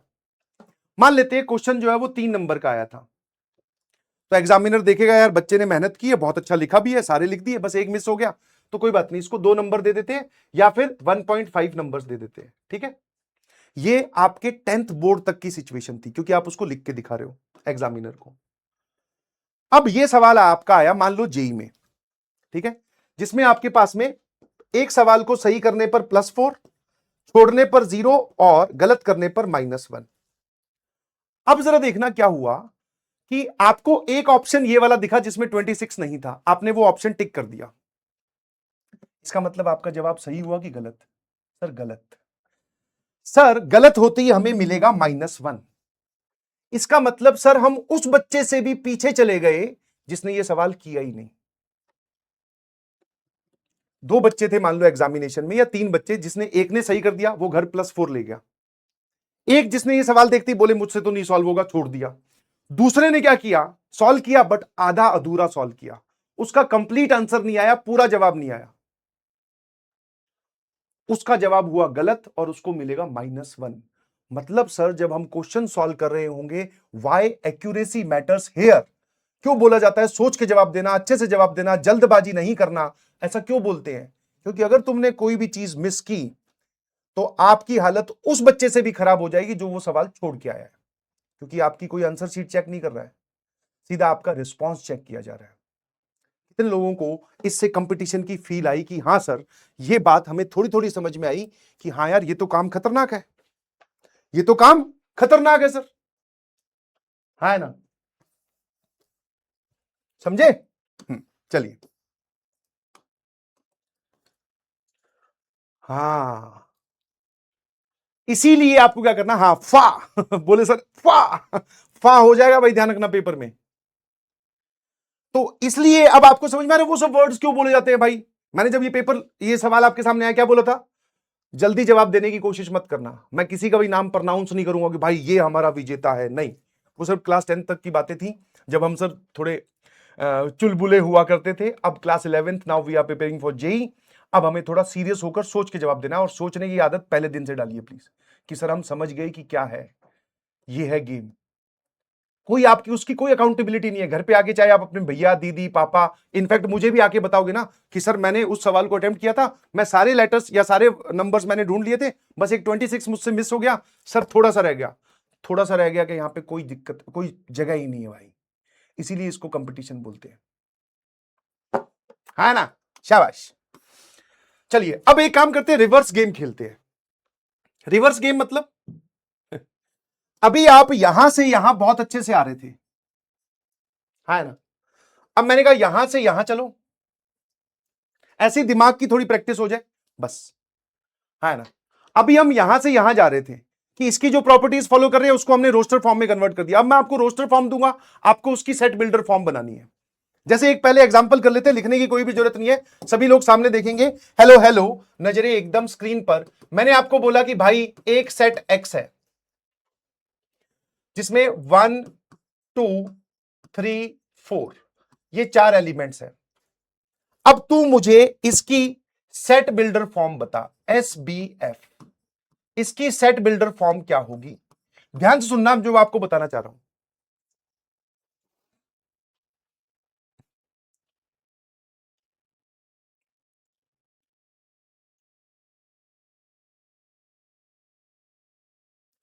अब हमें उल्टा जाना है, मतलब सर हमें ऐसी प्रॉपर्टीज लिखनी है जिनको फॉलो करने वाला ये इंसान हो।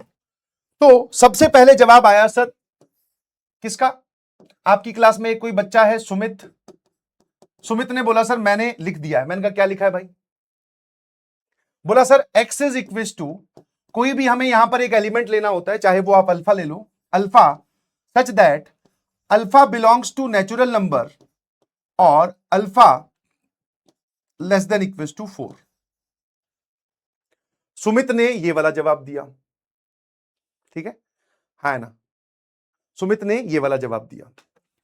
उसके बगल में बैठा था संतोष। बहुत ही पुराने नाम यूज कर रहा हूं, तुम लोग तो आजकल थोड़े अलग अलग स्टाइलिश नाम है ना? है ना? उसने बोला कि सर मैं तो इसको ऐसे लिखूंगा, alpha is a natural number and alpha less than 5। 5 से छोटा तो भी सर यही आएंगे 1 2 3 4। संतोष ने ये जवाब दिया, ठीक है। उसके बगल में ही बैठी थी अगले बेंच पर Sushmita. Welcome to the S family. उसके अगले ही बेंच पे बैठी थी सुष्मिता। आपस में बच्चे बात करते हैं, भाई मैंने लिख लिया, तूने क्या लिखा, आगे देख रहे हैं ना। उसने बोला कि सर मैं तो इसको ऐसे लिखूंगी, x is such that x belongs to whole number और x is greater than equals to 1 less than equals to 4, है ना? ठीक है ना? फिर उसी के ही बगल में और बैठी थी, कौन? और देखो, सुनीता।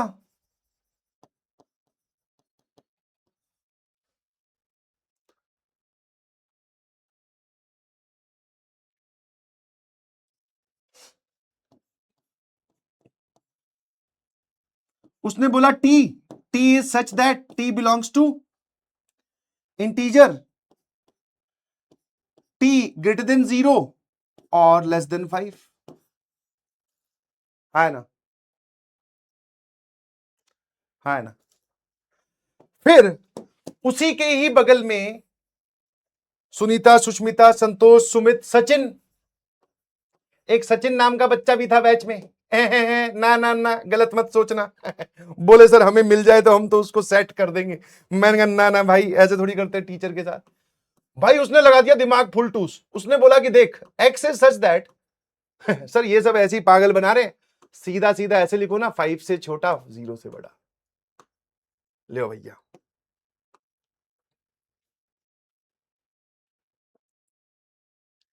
अब ये बताओ इसमें से किसका जवाब सही है, किसका जवाब गलत है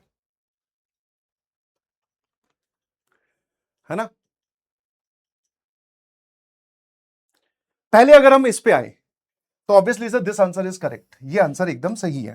कारण क्योंकि सर नेचुरल नंबर 4 या 4 से छोटे, तो ऑब्वियसली 4 3 2 1 वही लिखा हुआ है, तो दिस आंसर इज रॉन्ग। ठीक है, sorry, this answer is correct. उसके बाद में बारी आई सर संतोष की। उसने बोला कि नेचुरल नंबर ही चाहिए बट लेस देन 5 चाहिए।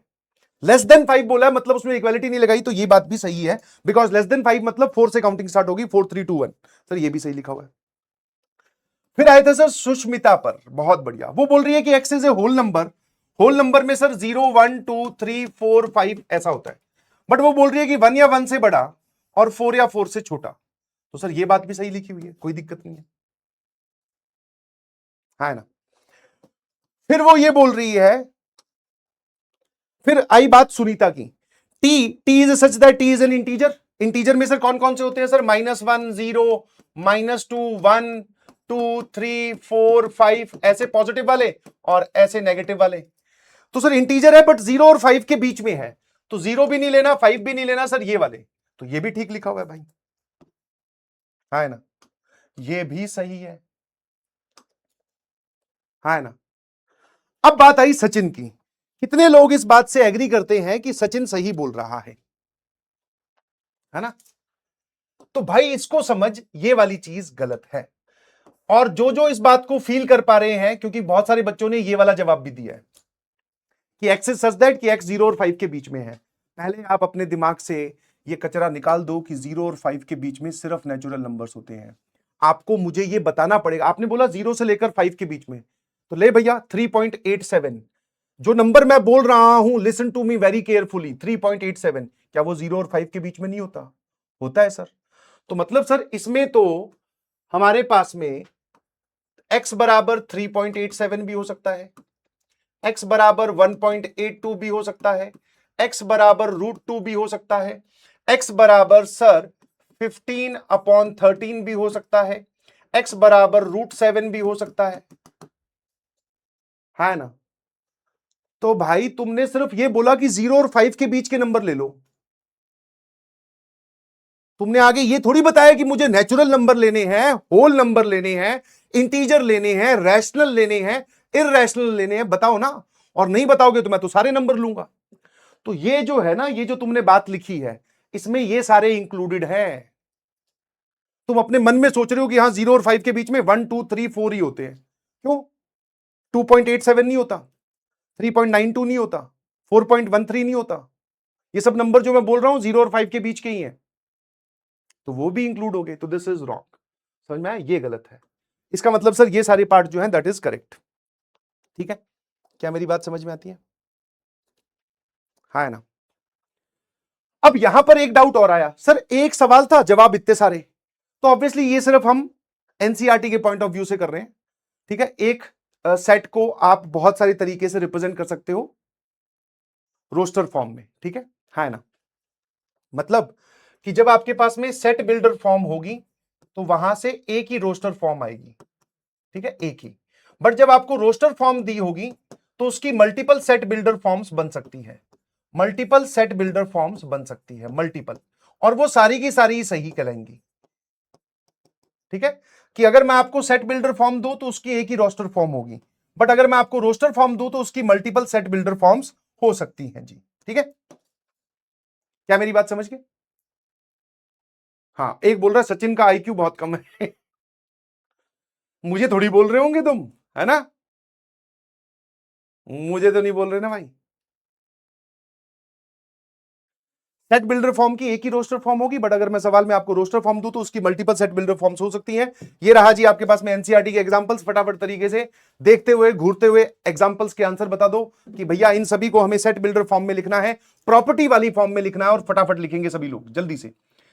हाँ, पहले रफ कॉपी में भाई, पहले रफ कॉपी में। अब जैसे ये वाला पार्ट नोट नहीं करना था, ये वाला पार्ट नोट नहीं करना था, ये सिर्फ एग्जाम्पलरी था। ठीक है, और फिर सर आपने ये नोट कर लिया, बहुत अच्छी बात है, ये मैंने आपको नोट करने के लिए बोला था। आई होप धीरे धीरे आप इस चीज की फील ले पा रहे हैं कि व्हाट इज कंसाइज नोट्स।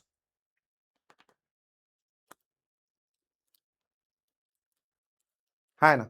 अब जब तक तुम ये लिखते हो चारों पार्ट्स, तब तक मैं एक बार डाउट देख लेता हूं। देखते हैं भाई डाउट में क्या है। सर बाकी चार में भी तो पॉइंट्स वाले बना सकते हैं, नहीं बना सकते स्नेहा जी?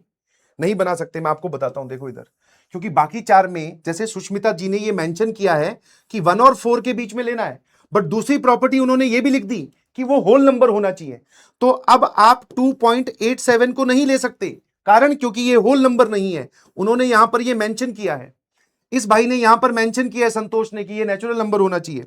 इसने मेंशन किया है कि इंटीजर होना चाहिए, इसने मेंशन किया है कि नेचुरल नंबर होना चाहिए, इसने कुछ मेंशन ही नहीं किया।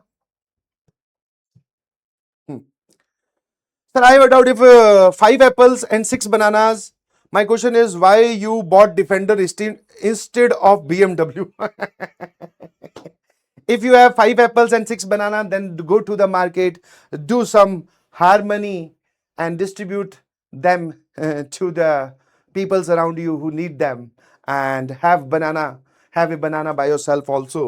तो आपको अच्छा लगेगा डिफेंडर क्यों ली सर? अगर नो कांस्टेंट ना हो, एग्जाम्पल 2 4 6 8 ऐसा हो, तब एक्स ही लिखेंगे। मतलब अगर नो नंबर कांस्टेंट ना हो, तो अभी बताएंगे ना भाई इनके लिए, है ना? इनके लिए बताएंगे, अभी घबरा मत। अब ये तेरा डाउट जो गरिमा जी है, आपका डाउट इसमें क्लियर हो जाएगा बेटा। जैसे यहां पे नंबर्स कांस्टेंट नहीं है, इसमें क्या करना है? RCB won the toss and choose to the field, yes. तो मेरे ख्याल से तू फील्ड बॉय तो नहीं है भाई, है? ये तू गलत कर रहा है बेटा। ये ऑनलाइन दुनिया में तूने बगल वाली उस पे टैब पर मैच खोल रखा है, क्या नाम है, हर्षल के पिताजी जल्दी से मेरी आवाज सुने। हर्षल के पिताजी अगर आप लॉबी में बैठे हैं जल्दी से आओ, आपका बेटा पढ़ नहीं रहा है, मैच देख रहा है, पकड़ लो इसको रंगे हाथों। मैं भी तेज तेज बोलूं, तूने अचानक से आवाज धीरे कर दी ना, बोले सर पापा सुन लेंगे। अबे यहां पे ध्यान दे, आरसीबी टॉस जीत गई बता रहा है। वैसे अच्छी बात है, मैं भी मैच देखूंगा, बट अभी तो ये वाला मैच जरूरी है ना भाई, प्रायोरिटी डिसाइड कर लेना भाई। Why there so much influence of Greek alphabets in the mathematics? Because उधर ग्रीक लोगों का काफी हाथ रहा है, और नंबर्स और अल्फाबेट्स हमने मतलब यूज कर लिया। उसके बाद में हमें सिंबल्स की जरूरत थी तो ग्रीक अल्फाबेट्स यूज कर लिए। अब मैं अपना ही एक नया सिंबल बना दूं भाई, लो दिस मीन्स बिलोंग्स टू। तो ये तुम्हें टाइपिंग में नहीं मिलेगा ना, तो इसलिए फिर वही जो अवेलेबल है उन्हीं को यूज कर रहे हैं। How Sushmita's answer is correct, she says the whole number and 0 is also included in the whole number, but x greater than 1 is written. तो I hope you know this. Sushmita ने बोला कि x is a whole number, but साथ में उसने दूसरी property जो mention की कि 1 या 1 से बड़ा होना चाहिए। तो होल नंबर जो 1 या 1 से बड़ा हो तो 0 एक्सक्लूड हो गया ना अपने आप। आई hope you got my point. पहले वाले सवाल पे आते हैं। बेल्ट की बारिश होगी अब। हर्षल ने हेडफोन लगा रखे, ओ my God, one step ahead of the teacher. चलिए अब एक बार बताओ, इन सबको देखकर तुम्हें कुछ तो फील आ रही होगी कि यार ये लोग कौन है। जैसे मान लो अगर मैं पहले वाले सवाल का जवाब देने की कोशिश करूं, फिर यहां पर सुमित ने बोला अब की बार मैं सही जवाब दूंगा। उसने बोला कि सर सेट ए जो है वो और कुछ नहीं, सभी नेचुरल नंबर्स का स्क्वायर है। मतलब 1 का स्क्वायर 1, 2 का स्क्वायर 4, 3 का स्क्वायर 9, 4 का स्क्वायर 16, 5 का स्क्वायर 25, ऐसा है ना। तो उसने बोला कि आप x की वैल्यू लेना such that x is equal to n square और n इज नेचुरल नंबर। पहले आप इस बात को समझो कि ये मैंने कैसे लिखा है, ठीक है। x जो है वो एक नेचुरल नंबर है, नेचुरल नंबर के स्क्वायर के बराबर है। तो जो जो नेचुरल नंबर मेरे पास होगा वो इसमें पुट करता जाऊंगा और उसका स्क्वायर करता जाऊंगा, तो यही चीज तैयार हो जाएगी, है ना। फिर एक जवाब और आया, चलो ये सुमित और ये सब हटा देते हैं। इसको एक तरीके से और लिखने का तरीका, x is such that x is square of natural numbers।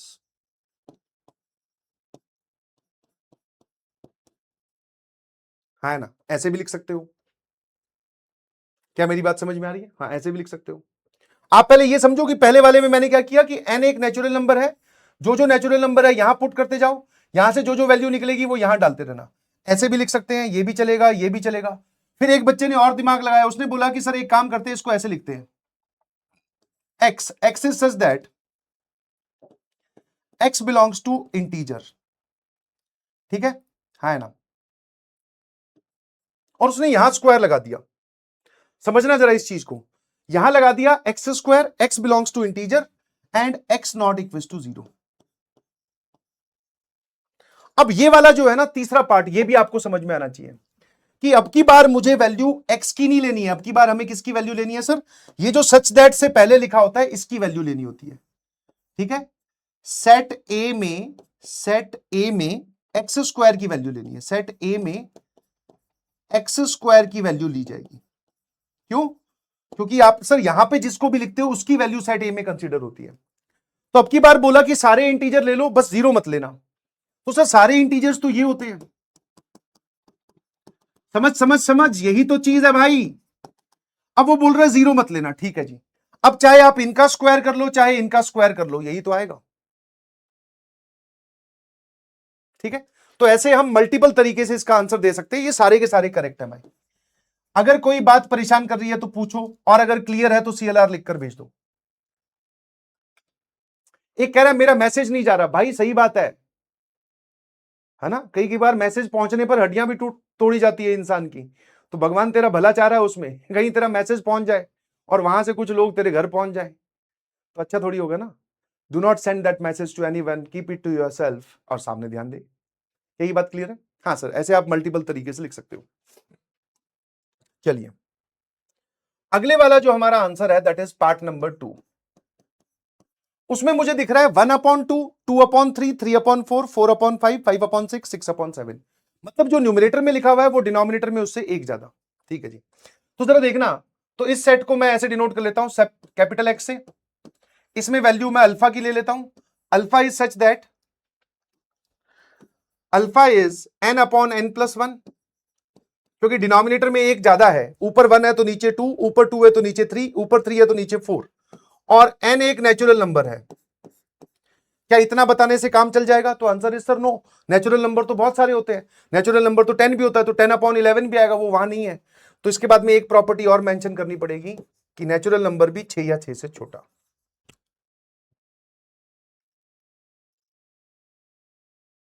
है ना? क्या बोला? अल्फा की वैल्यू लो। तो आपने पूछा सर अल्फा कौन है, हमने बोला भाई अल्फा ये है N upon N plus one. फिर आपने बोला कि सर ये एन कौन है, मैंने कहा एन नेचुरल नंबर है। बोले सर सारे नेचुरल नंबर है क्या?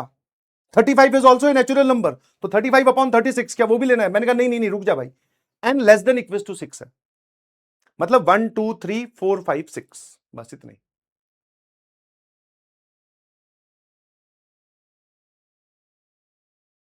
अब एक बच्चा बोलता है कि सर हमने इसको ऐसे लिख दिया कि alpha such that alpha belongs to rational number. ये बात गलत है ना भाई, क्योंकि तुझे वो फॉर्म लिखनी है, वो सेट बिल्डर फॉर्म लिखनी है जिसमें सिर्फ यही जवाब आए। रैशनल नंबर में तो भाई 1/8 भी होता है, 13/7 भी होता है, ठीक है, 5/17 भी होता है, ये सब भी रैशनल नंबर्स हैं, बट ये सारे रैशनल नंबर इसमें थोड़ी है। तो आप अपने सवाल के जवाब को बहुत ही अच्छे से लिखोगे, है ना? है ना? या फिर आप इसको डायरेक्टली ऐसे भी लिख सकते हो कि सेट एक्स में हम वैल्यू ही इसकी ले रहे हैं N upon N plus one की, ठीक है, एन अपॉन जो यहां लिख दिया सच दैट से पहले उसकी वैल्यू ले रहे हैं जहां पर एन एक नेचुरल नंबर है और एन जो है वो 6 या 6 से छोटा है। अब 6 से छोटा लिखो या वन से बड़ा लिखो, एक ही बात है। हाँ, एन नेचुरल नंबर बोलने के बाद में आप ये भी लिख सकते हो कि एन लेस देन 7, आप ये भी लिख सकते हो कि N less than equal to 6 greater than equal to 1, और आप ये भी लिख सकते हो कि N less than 7 greater than equal to 1। एक ही बात है, सारी बातें एक ही है, क्योंकि सबका मतलब यही है, क्योंकि आपने यहां पर नेचुरल नंबर वाली बात बोल दी ना भाई, है ना? कितने लोगों का क्लियर है भाई? क्लियर है तो CLR लिखकर भेजो, और अगर कोई डाउट है तो प्लीज आस्क मी, अभी मैं डाउट लूंगा, घबराओ मत। हम्म। हाँ, ये सब लिख लो, क्योंकि मेरे ख्याल से आपको इसमें डाउट आ रहा है, क्योंकि कुछ लोग बोल रहे हैं सर मैंने ऐसे लिखा, मैंने ऐसे लिखा। तो जब भी आपके मल्टीपल आंसर्स आए ना, तो इस बात को ध्यान रखा करो, रोस्टर फॉर्म से सेट बिल्डर फॉर्म में जाते वक्त मल्टीपल आंसर्स आ सकते हैं यार, ठीक है ना? अब आते हैं सर हम इस पर, थर्ड पार्ट पर। पहले एक बार ऑब्जर्व करो ध्यान से, घूरते हुए बताओ कि भाई ये जो आपके पास में थर्ड पार्ट है, ये सब लोग किसी का क्यूब है ना? -1 का क्यूब इज -1, 0 का क्यूब इज 0, 1 का क्यूब इज 1, 2 का क्यूब इज 8, 3 का क्यूब इज 27, है ना? तो इस तीसरे वाले पार्ट में कैसे लिखोगे? इसको हम एक सेट y से डिनोट कर देते, क्योंकि किसी भी नंबर से डिनोट कर दो अपने आप को भाई, एकदम बिल्कुल बोलते ना, ऐसे मत बोल देना कि सर मैंने तो यहां पे x लिया है, वो सही है, क्योंकि हमारे पास में ऑप्शन दे दी ना, आप किसी से भी डिनोट कर दो। तो मैंने इसको सेट y से डिनोट किया, मैंने बोला कि हम x क्यूब की वैल्यू लेंगे इस सेट के अंदर such that x belongs to integer और x जो है वो 3 या 3 से छोटा और -1 और -1 से बड़ा। अब इन दोनों प्रॉपर्टीज को कॉमनली सेटिस्फाई करने वाले x कौन कौन से हैं सर? -1, 0, 1, 2 और 3। तो -1 जब आप यहां लोगे तो उसका क्यूब कितना आएगा सर? एक्स क्यूब की वैल्यू क्या हो जाएगी? -1, 0 का क्यूब 0, 1 का क्यूब 1, 2 का क्यूब 8, 3 का क्यूब इज 27। तो मैं अब की बार इसमें एक्स क्यूब की ही वैल्यू ले रहा हूं,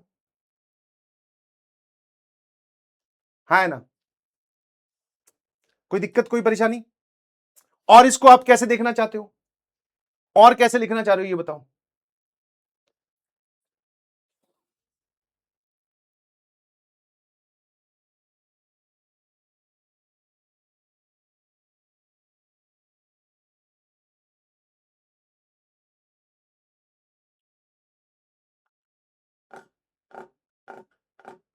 हाँ, इसको लिखने के हिसाब से मतलब अब वो थोड़ा डेकोरेटिव काम है, वो तो कैसे भी कर लो यार, डेकोरेशन में तो कुछ नहीं है। एक बच्चे ने बोला सर हम क्या करेंगे, X Y is such that, मतलब अल्फा लेना है, उसमें alpha is equal to N cube. और मैंने कहा यार ये एन क्या है, बोले सर एन एक इंटीजर है और उसके साथ साथ एन 3 से छोटा है और -1 से बड़ा है, इक्वालिटी भी लगी हुई है। तो पहले इन दोनों को सेटिस्फाई करने वाले ये सारे एन, उस एन को यहां रखो, वैल्यू आ गई अल्फा की, वो अल्फा यहां ले लो, एक ही बात है। हाँ ऐसा भी ले सकते हो, कोई दिक्कत नहीं है, अल्फा की जगह आप एक्स भी लगा सकते हो, वो भी कोई दिक्कत नहीं है, इतना आपके पास लिबर्टी है। अब आप क्लास 11th में आ चुके हो बेटा। अब आ जाए इसका सोच के बता, फोर्थ वाला, ये तो बहुत ही आसान है। Write the set in set builder form. मुझे दिख रहा है सर ये 5 की पावर 1 है, ये 5 की पावर 2 है, ये 5 की पावर 3 है और ये 5 की पावर 4 है।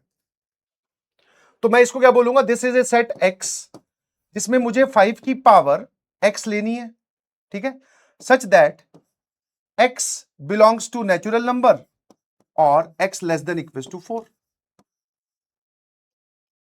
अब इन दोनों प्रॉपर्टीज को सेटिस्फाई करने वाले एक्स कौन कौन से हो जाएंगे सर, 1 2 3 4। और जब 5 की पावर में x लिखोगे, 5 की पावर 1 इज 5, 5 की पावर 2 इज 25, 5 की पावर 3 इज 125, 5 की पावर 4 इज 625, है ना।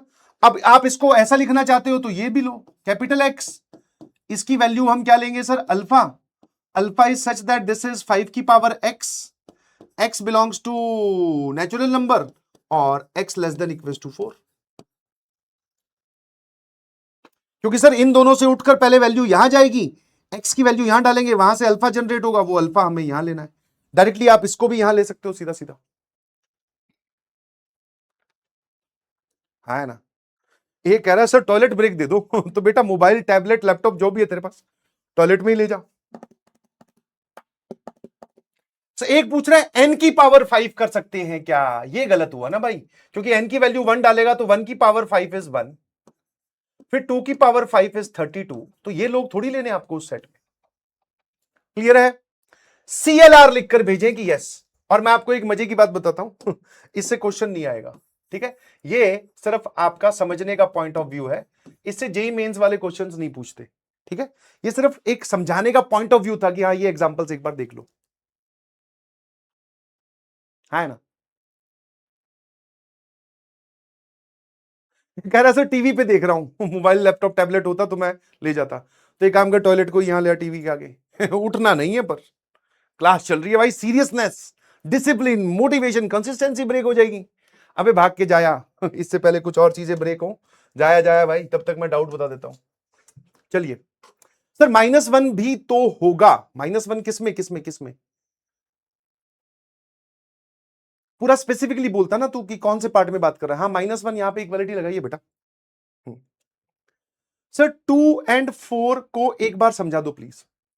देखो अनुष्का जी, मैं आपको फिर बोलता हूं, जैसे मान लो ये वाले जो है ना, पहले इसमें पैटर्न देखो, तो सर ऊपर आपने 6 नेचुरल नंबर लिए, ध्यान से देखना, ऊपर आपने 6 नेचुरल नंबर्स लिए, उन सभी में एक नीचे ज्यादा है, ठीक है, तो भाई 1/2, 2/3, 3/4, 4/5, 5/6 और 6/7, तो यहां पर जो भी लिखा हुआ है उससे एक ज्यादा नीचे है।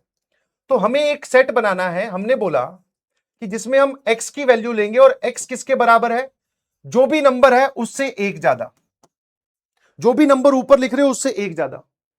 अब मैंने कहा यहां पर मैं कोई भी नंबर डाल दूं, बोले नहीं नहीं सर नेचुरल नंबर, तो मैंने बोला n नेचुरल नंबर होना चाहिए। फिर मैंने कहा यार नेचुरल नंबर तो 1 2 3 4 5 6 7 8 9 10 11 ऐसे चलता रहता है, तो उसने एक कंस्ट्रेंट और लगाना पड़ा कि नेचुरल नंबर 6 या 6 से छोटा। अब इन दोनों को सेटिस्फाई करने वाले नेचुरल नंबर कौन से होंगे, 1 2 3 4 5 6। अब इसमें 1 डाल तो ये बन जाएगा 1/1 + 1 1/2, इसमें 2 डाल तो ये क्या बन जाएगा, दिस इज 2/3, फिर इसमें 3 डाल सर ये 3/4, फिर 4 डाल तो 4/5, 5 डाल तो 5/6, 6 डाल तो 6/7। ये सारी वैल्यूज x की आ गई, तो यही तो वैल्यूज आपको इस सेट में लेनी है ना, शाबाश। चलिए अब आते हैं हम अगले पार्ट पर, कोई दिक्कत, ठीक है। और इस पे ज्यादा लोड लेने की जरूरत नहीं है। अभी जो हम पढ़ के आए हैं दिस इज एक एग्जाम्पलरी पार्ट है जो आपको एनसीईआरटी में दे रखा है, वो हम आप चाहो तो कॉपी में लिख सकते हो, जो आपको अच्छे लगे इनमें से वो आप कॉपी में लिख सकते हो। 4 करवाए हैं, चारों लिख लो चाहो तो, वरना 2 और 4 तो जरूरी लिख लेना भाई, ठीक है? हाँ है ना, ठीक है। आ जाइए, अब हम बात करते हैं टाइप्स ऑफ सेट्स की, ठीक है? टाइप्स ऑफ सेट्स की बात करते हैं, बस उसमें इतने एग्जांपल काफी हैं। हाँ, उसके अलावा उसमें ज्यादा और लोड लेने की जरूरत नहीं है, बिकॉज उसके मल्टीपल आंसर्स पॉसिबल है ना यार। अब हम बात करते हैं टाइप ऑफ सेट्स, किस किस प्रकार के सेट हो सकते हैं, ठीक है? हाँ है ना, टाइप्स ऑफ सेट्स की बात कर रहे हैं, ये आपको थ्योरी में लिखना है। पहले एक बार समझ लेते हैं। पहला सेट है, चाहे आप उसको एम्प्टी सेट बोल दो, चाहे आप इसको नल सेट बोल दो, चाहे आप इसको वॉइड सेट बोल दो, इसका मतलब होता है खाली, एकदम खाली सेट। इसको डिनोट किया जाता है, this is denoted by the symbol phi, ठीक है? कैसे प्रोनाउंस करते हैं? फा, वो वाला नहीं, फाई। मतलब सर जो सेट एकदम खाली हो, जिसमें कोई भी एलिमेंट ना हो, vacant set, this is called as phi, ठीक है? इसको हम बोलते हैं फाई। नल सेट, तो जहां जहां पर आपका आगे चलकर आंसर नो सॉल्यूशन आएगा, उसको हम फाई बोलेंगे। जैसे फॉर एग्जांपल मैंने आपको बोला ये वाला सेट, देखना जरा, सेट ए जिसमें हम x की वैल्यू लेंगे such that x belongs to natural number और x लेस देन 5 और ग्रेटर देन 4। अब मैंने कुछ ऐसी प्रॉपर्टीज लिख दी जिनको सेटिस्फाई करने वाला कोई एलिमेंट ही नहीं है भाई, हाँ है ना? मैंने बोला कि x belongs to natural number और x 4 और 5 के बीच में होना चाहिए। तो नंबर लाइन पे जाओगे तो यहां 4 होता है, यहां 5 होता है, 5 भी नहीं लेना, 4 भी नहीं लेना, हाँ है ना? तो सर इनके बीच में तो कोई नेचुरल नंबर नहीं होता, तो इन दोनों को सेटिस्फाई करने वाला, सर हमारे पास में यहां फील आई कि कोई नहीं, हाँ है ना? इसको सेटिस्फाई करने वाला कोई भी एलिमेंट नहीं है, मतलब आप बोल सकते हो सर नो सॉल्यूशन, ठीक है भाई? कोई भी एलिमेंट मिला इसको सेटिस्फाई करने वाला? नहीं सर, तो नहीं मिला मतलब सर ये सेट एकदम खाली है, इसमें कोई भी नहीं है, मतलब ये सेट फाई सेट है, नल सेट है, है ना? समझ में आया कि नहीं समझ में आया? एक कह रही है रोना आ रहा है, ये देख के तुमने कहीं ज्यादा रिलेट तो नहीं कर लिया इससे, खाली खाली सुनकर? खाली मतलब सेट यार, रोना क्यों आ रहा है? हाँ तो कोई बात नहीं, ये कह रहा है हिंदी मत लिखो, तो उसके ऊपर इंग्लिश भी तो लिखा हुआ है, नो सॉल्यूशन, ठीक है? और देख ले,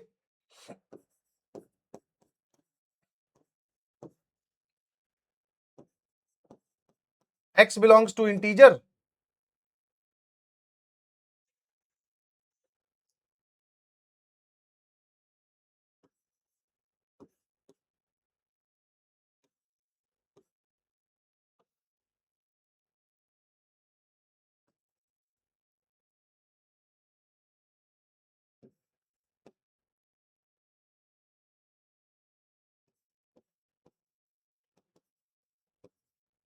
क्या लिखूं? कोई भी दो ऐसी प्रॉपर्टीज लिख दो जो कभी ये लो, हाँ, x बिलोंग्स टू इंटीजर और 6x² minus 5x plus 1 is equal to 0। ले भाई, जैसे ये वाला एग्जांपल हो गया, ठीक है? अबे डाउट देख लेंगे भाई, तुम्हें डाउट बहुत आ रहे हैं, मैं एक शब्द लिखता नहीं हूं उससे पहले तुम्हारे डाउट तैयार है। यहां देखो फटाफट, x कोई एक इंटीजर है और इसका सॉल्यूशन है, मतलब दो प्रॉपर्टीज बोली है, तो x इंटीजर भी होना चाहिए, इस इक्वेशन का सॉल्यूशन भी होना चाहिए। तो भाई एक काम करते हैं, पहले इस इक्वेशन को सॉल्व करते हैं। तो ये आ गया 6x², obviously -3x minus 2x plus 1, ऐसी ब्रेक करोगे, इन दोनों में से 3x कॉमन लिया तो यहां बचेगा 2x माइनस 1, और इन दोनों में से -1 कॉमन लिया तो 2x माइनस 1। दो फैक्टर कॉमन आ गए हमारे पास में सर, एक तो 2x माइनस 1, एक 3x माइनस 1। अब जब मैं इस फैक्टर को जीरो करूंगा तो x की वैल्यू हाफ आएगी, इस फैक्टर को जीरो करूंगा तो x की वैल्यू 1/3 आएगी। मतलब सर इसको सेटिस्फाई करने वाले जो x है वो 1/2 और 1/3 है, अब भैया बोल रहे हैं कि सर वो इंटीजर भी होना चाहिए, तो इसको सेटिस्फाई करने वाला कोई इंटीजर तो है नहीं। दोनों बातों को पढ़कर एक साथ फील आई कि ये नो सॉल्यूशन है। अब जब भी फील आए नो सॉल्यूशन, इसका मतलब सर फाई है ना। फाई मतलब ये सिंबल बोल दो या फिर ये वाला डायरेक्टली लगा दो, है ना। अब एक सिंपल सी चीज बोलता हूं, ट्रू या फॉल्स में जवाब देना जल्दी से। यहीं पे आ जाओ, इसके बगल में लिख लेते हैं यहां पर कि फाई का एक्चुअल मतलब क्या है। एक सेट ये फाई है या फिर ये फाई है, इन दोनों में से फाई एक्चुअल में है कौन,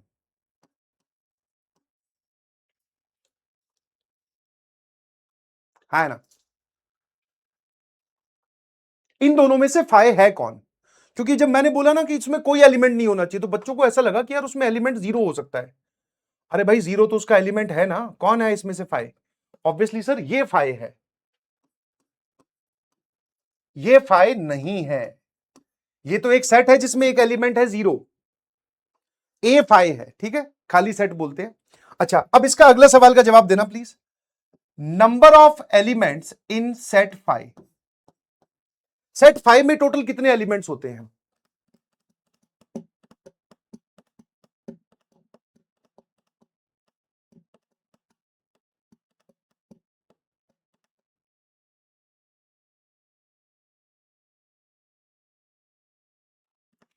ये जल्दी बताओ, एलिमेंट कितने होते हैं फाइव में। सर एक भी एलिमेंट नहीं होता, जीरो।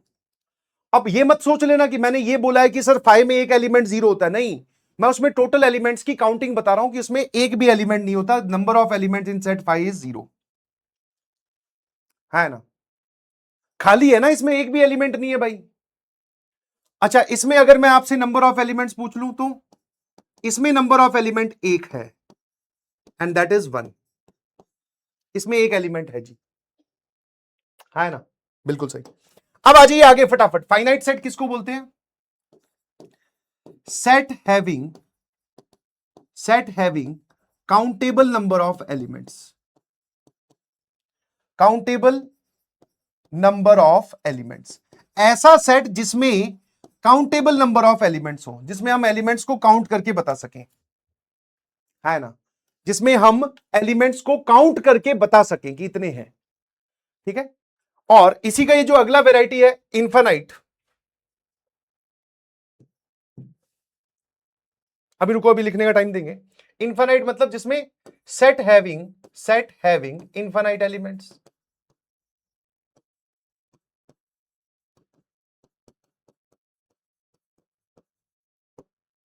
ठीक है, जिसमें इनफाइनाइट एलिमेंट्स हो।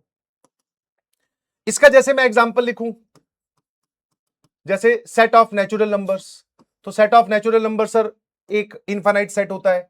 Whole number, integers, rational numbers, real numbers, irrational numbers, ये सारे जो सेट है इनमें इनफाइनाइट एलिमेंट्स होते हैं।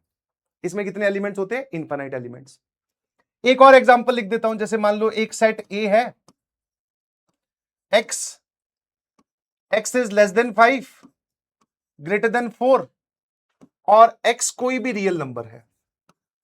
इस एग्जांपल को ध्यान से समझना, है ना।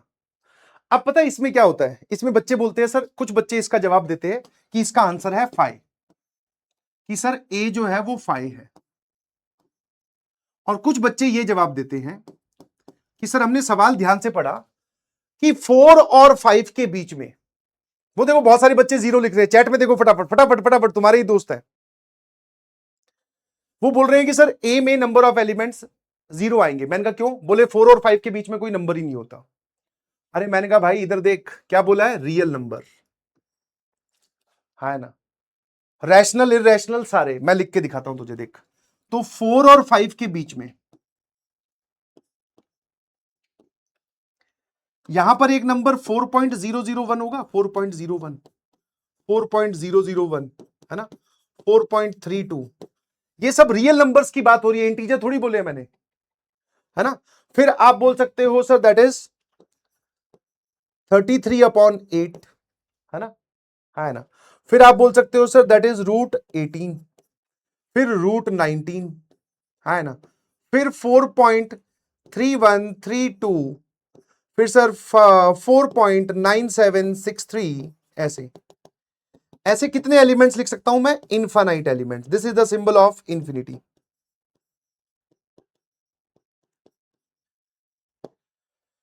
ठीक है, तो अब मुझे बताओ कौन सा जवाब है सही। मैंने बोला था रियल नंबर, तो ये वाला जवाब गलत है भाई। ये सेट में ये एक इनफाइनाइट सेट है, ये एक क्या है? इनफाइनाइट सेट है। समझ गए? 4 और 5 के बीच में सर इनफाइनाइट रियल नंबर्स होते हैं।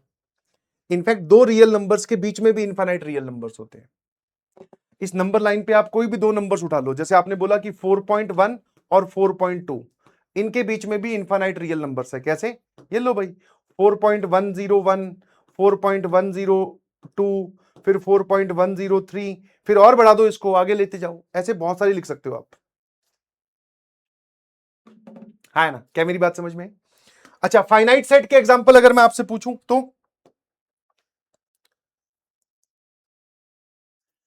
तो सर ये जो आपने सारे एग्जांपल्स की, ये फाइनाइट सेट ही तो है। जैसे ये वाला सेट कैसा है? इनफाइनाइट सेट, बिकॉज इसमें बहुत सारे एलिमेंट्स हैं। ये फाइनाइट सेट है, ये फाइनाइट सेट है, ये फाइनाइट सेट है। जिसमें एलिमेंट्स आप काउंट कर सको, दीज आर फाइनाइट सेट्स। जैसे ये सेट फाइनाइट है क्योंकि इसमें एलिमेंट काउंट करके हमने बता दिए। तो जिसमें आप नंबर ऑफ एलिमेंट्स का जवाब दे सको, दैट आर फाइनाइट सेट्स। ठीक है ना? अब मुझे एक बात बता, यहां पर ये स्टेटमेंट पूछ रहा हूं, ट्रू या false. Phi is a finite set. Phi जो है वो एक फाइनाइट सेट है कि नहीं है? जल्दी से बताओ।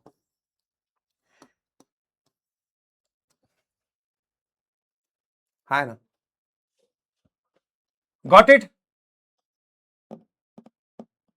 6:15 पे क्लास स्टार्ट की थी ना, तो 8 बजे खत्म होगी। अभी क्यों एंड एंड लिख रहे हो भाई? रुक जाओ।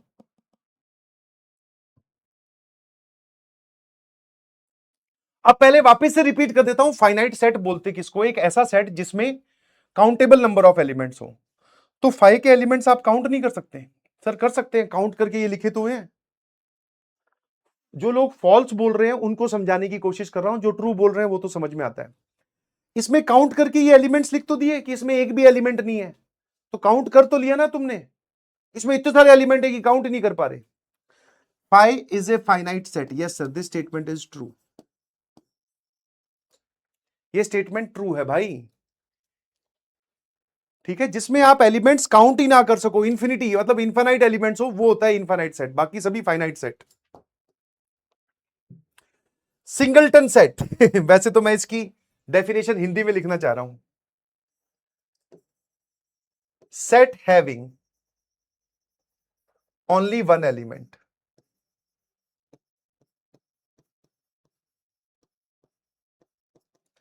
जिसमें एक ही एलिमेंट हो। सर आप क्या बोलना चाह रहे थे? मैंने कहा वो वाले लोग जो सिंगल हो सर अस बहुत अच्छी बात है, सिंगल हो तो अच्छी बात है ना भाई। अभी सर हमें ये तो समझ में आ नहीं रहा है ना, ये वाली बर्डन उठाएं और उसकी भी बर्डन उठा ले सर हम, क्योंकि उसके दो दो घड़ी में मैसेज आने लगेंगे। सिचुएशन तुम्हारी तब तक ही सही रहती है जब तक तुम उस सिचुएशन में एंटर नहीं कर लेते। एक बार मैसेज आने स्टार्ट हो गए ना, क्या कर रहे हो, oh you are taking classes, why so serious right now, let's have a coffee, और पता नहीं तुम लोग किस भाषा में बात करते हो भाई, तुम तो जेनजी हो। तो भाई वो एक अलग टाइप का बवाल है। अच्छी बात है सिंगलटन सेट ही हो तुम, अच्छी बात है। हाँ, इसको ज्यादा ऐसे मतलब कुछ लोग तो बेचारे डिमोरलाइज हो जाते हैं, बोले सर अभी भी सिंगल हूं। अभी भी सिंगल हूं क्या मतलब है? इस उम्र में सिंगल ही होना चाहिए। हाँ, समझ में आया? ये कह रहा है not single, O my God.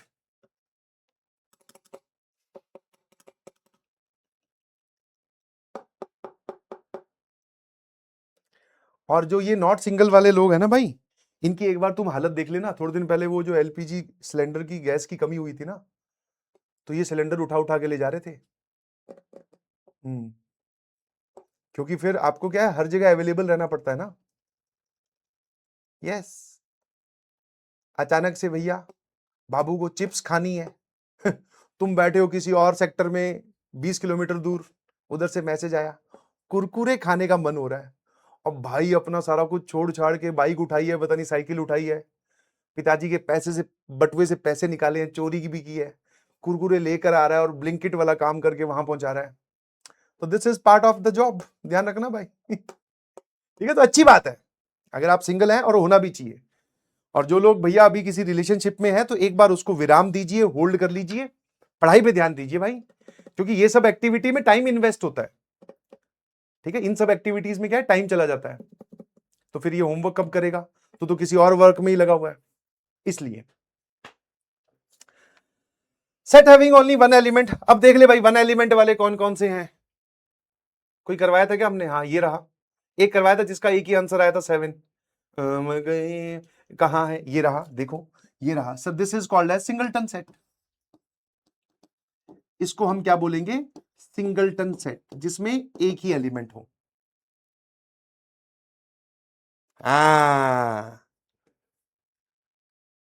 ठीक है,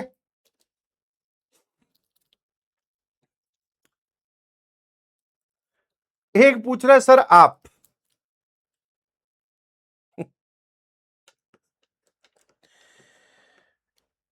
ये डाउट, इतनी देर से तुम एंड एंड एंड लिख रहे थे क्लास, मुझे इतना बुरा नहीं लगा जितना तुमसे मुझसे ये सवाल पूछ लिया। मैं सिंगलटन सेट में नहीं हूं भाई। यस सर, आपके चेहरे की हंसी, मैं क्या खो गया था उस बात में? ओह माय गॉड, कोई बात नहीं। यस ठीक है, तो तुम्हें भी मौका मिलेगा, घबरा मत। ये क्यों याद दिला देते हो यार? हैं, मैंने क्या बिगाड़ा तुम्हारा? दूसरी क्लास थी, प्यार से पढ़ा रहा था, खुश होकर, जानबूझकर। मैंने वो एग्जांपल लिया था कि सचिन का आईक्यू कम है, तुमने वो लिखा चैट में, मैं वो भी, कोई बात नहीं, वो तो हंसी मजाक था। तुमने ये पूछ लिया मुझसे। अब तो क्लास 15 मिनट और पढ़ाऊंगा, क्योंकि मेरे को भी तो वापस मेंटली स्टेबल होना है ना भाई। यस ओ माय गॉड,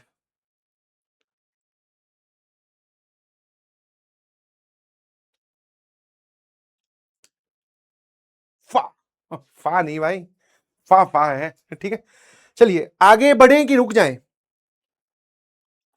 बढ़ी लेते हैं मेरे ख्याल से, है ना? तुम्हें डाउट आ गए इतनी जल्दी? भाई तुम्हारे डाउट मतलब तुम्हें, तुम्हारा पेट तो ठीक है ना भाई? डाउट बहुत जल्दी आ रहे हैं तुम्हें। Let me check. सर आप डबलटन सेट हैं क्या? टम टम, बेटा टम टम पहले तो नाम ठीक करो, ठीक है? हाँ है ना? क्योंकि बाकी लोगों को फिर दिक्कत होती होगी। तुम्हारा दोस्त कौन है? बोले टम टम। बोले उसके चलने का स्टाइल नहीं पूछ रहा हूं, उसका नाम पूछ रहा हूं। बोले नाम ही टम टम है। और डबलटन सेट कुछ नहीं होता। तो यहां से आपके लिए एक लर्निंग मैं आपको बताऊंगा कि अपने हिसाब से मैथमेटिक्स की टर्मिनोलॉजी और नियम डिसाइड नहीं करना है ना? यस, डबलटन सेट कुछ नहीं होता, सिंगलटन होता है, उसके बाद वे फाइनाइट होता है। सर फाइव सिंगलटन सेट होगा क्योंकि नल सेट तो फाइनाइट सेट होता है, और नल सेट भी काउंटेबल एलिमेंट्स होते हैं। शांतनु राणा जी बोल रहे हैं फाइव सिंगलटन कैसे होगा? जिसमें एक एलिमेंट हो, दैट इज सिंगलटन सेट भाई। फाइव में तो एक भी एलिमेंट नहीं है। Five is not A singleton set. जिसमें एक एलिमेंट हो, इस प्रकार के सेट बाबू भाई, ये वाले सेट जिसमें एक एलिमेंट हो, ऐसा। हाँ, ये वाले जो सेट आप लिख रहे हो, दीज आर सिंगलटन सेट। अब कोई सेट आप ऐसा लिख दे रहे हो जिसमें एलिमेंट ही नहीं है, तो ये सिंगलटन सेट नहीं है। और ये सारे के सारे फाइनाइट सेट हैं। आप मिक्सचर मत कीजिए, मिक्स फ्रूट जूस नहीं बनाना है। इसीलिए बोला जाता है, ध्यान से सुनो, these all are finite set, because इन सभी सेट में मैं एलिमेंट्स काउंट करके बता सकता हूं। नाम क्या है सर? अभिनंदन राज है भाई आपका नाम। अब तुझे इसमें भी डाउट आया तो फिर दैट विल बी वेरी, वो तो खराब हो जाएगा ना भाई। ये गजनी वाली हरकतें क्यों कर रहे हो? नाम क्या है? अभिनंदन राज है आपका नाम। कोई पूछे तो बता देना। Sir if tomato is fruit, then tomato sauce is fruit juice. भाई देख, बाकी सब चीजें ठीक है, तो ये तू जहां से भी देख रहा है, अगर तूने इंस्टाग्राम पे कोई पेज फॉलो कर रखा है, या कोई दोस्त है तुझे जो ये जोक भेज रहा है, अगर दोस्त है तो उसको ब्लॉक कर दे, अगर इंस्टाग्राम से उठा के लाया है तो इसको, उस पेज को अनफॉलो कर दे। ठीक है ना? थोड़ा लेवल अगर हम सब चीजों में बढ़ा रहे हैं, इसमें भी बढ़ाओ। If tomato is fruit then tomato sauce is fruit juice. ये भाई ने लगता है नई नई रील देखी और इसको ऐसा लग रहा है कि वो रील सिर्फ मैंने ही देखी होगी, है ना? इसका एक और ऐड कर दूंगा मैं, क्या था वो, और भी थे उसमें, वो 2-3 लड़के बैठ के बातें करते रहते हैं। सर फाइनाइट सेट और वेल डिफाइंड सेट में क्या अंतर है? बेटा well defined set is basically set बनने से पहले का काम है, कि एक सेट बनता ही तब है जब उसकी स्टेटमेंट वेल डिफाइंड हो। अब सेट अगर बन गया तो उसमें कितने एलिमेंट्स हैं, उसके बेसिस पे ये बताया जाता है कि वो फाइनाइट है कि इनफाइनाइट है। काउंटेबल नंबर ऑफ एलिमेंट्स हो तो finite set, in non countable मतलब इनफाइनाइट एलिमेंट्स हो तो infinite set. Sir 5 is a singleton set, गलत बात। सर आप इनफाइनाइट सेट हो, ज्ञान के पॉइंट ऑफ व्यू से तो नहीं बोल रहा, उसमें भी नहीं है भाई। सर सिंगलटन सेट का एक एग्जांपल बता दो, ये बताया तो ये सारे एग्जांपल सिंगलटन सेट के हैं। ठीक है ना? शाबाश, बहुत बढ़िया, आज के लिए इतना बहुत है। एक टाइप का सेट और बताना चाह रहा हूं, बस वो देख लेते हैं फिर आगे बस इसको एंड करेंगे। Fifth, that is equivalent set. ये चलो अगली क्लास में बताएंगे, ठीक है?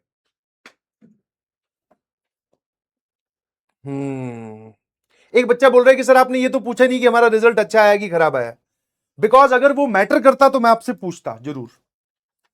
ये जो आपका 10th का रिजल्ट आया, दिस इज एक दिन की खुशी और 2-3 दिन का गम, ज्यादा से ज्यादा बस इतना ही इसका भी आपकी लाइफ में इंपॉर्टेंस है। अगर बहुत अच्छा आया तो आज पेरेंट्स खुश होंगे, 2-3 दिन तक खुश रहेंगे, और अगर खराब आया तो भी पेरेंट्स या फिर आप 2-3 दिन तक थोड़े मायूस रहोगे, थोड़े दुखी रहोगे। उसके बाद में इसका कोई ज्यादा इंपॉर्टेंस नहीं है, आपको इस बात को समझना पड़ेगा। इंपॉर्टेंस इस हार्डवर्क का है जो आप अब करने वाले हो। ठीक है ना? तो इसलिए मैंने आपसे रिजल्ट पूछा भी नहीं। आज के क्लास के सारे एग्जाम्पल्स आप रीअटेम्प्ट करेंगे। फिर आज आपको एक डीपीपी मिली है, उस डीपीपी को सॉल्व करना। ठीक है ना? कुछ भी डाउट आएगा तो हम अगली क्लास में देख लेंगे डीपीपी का।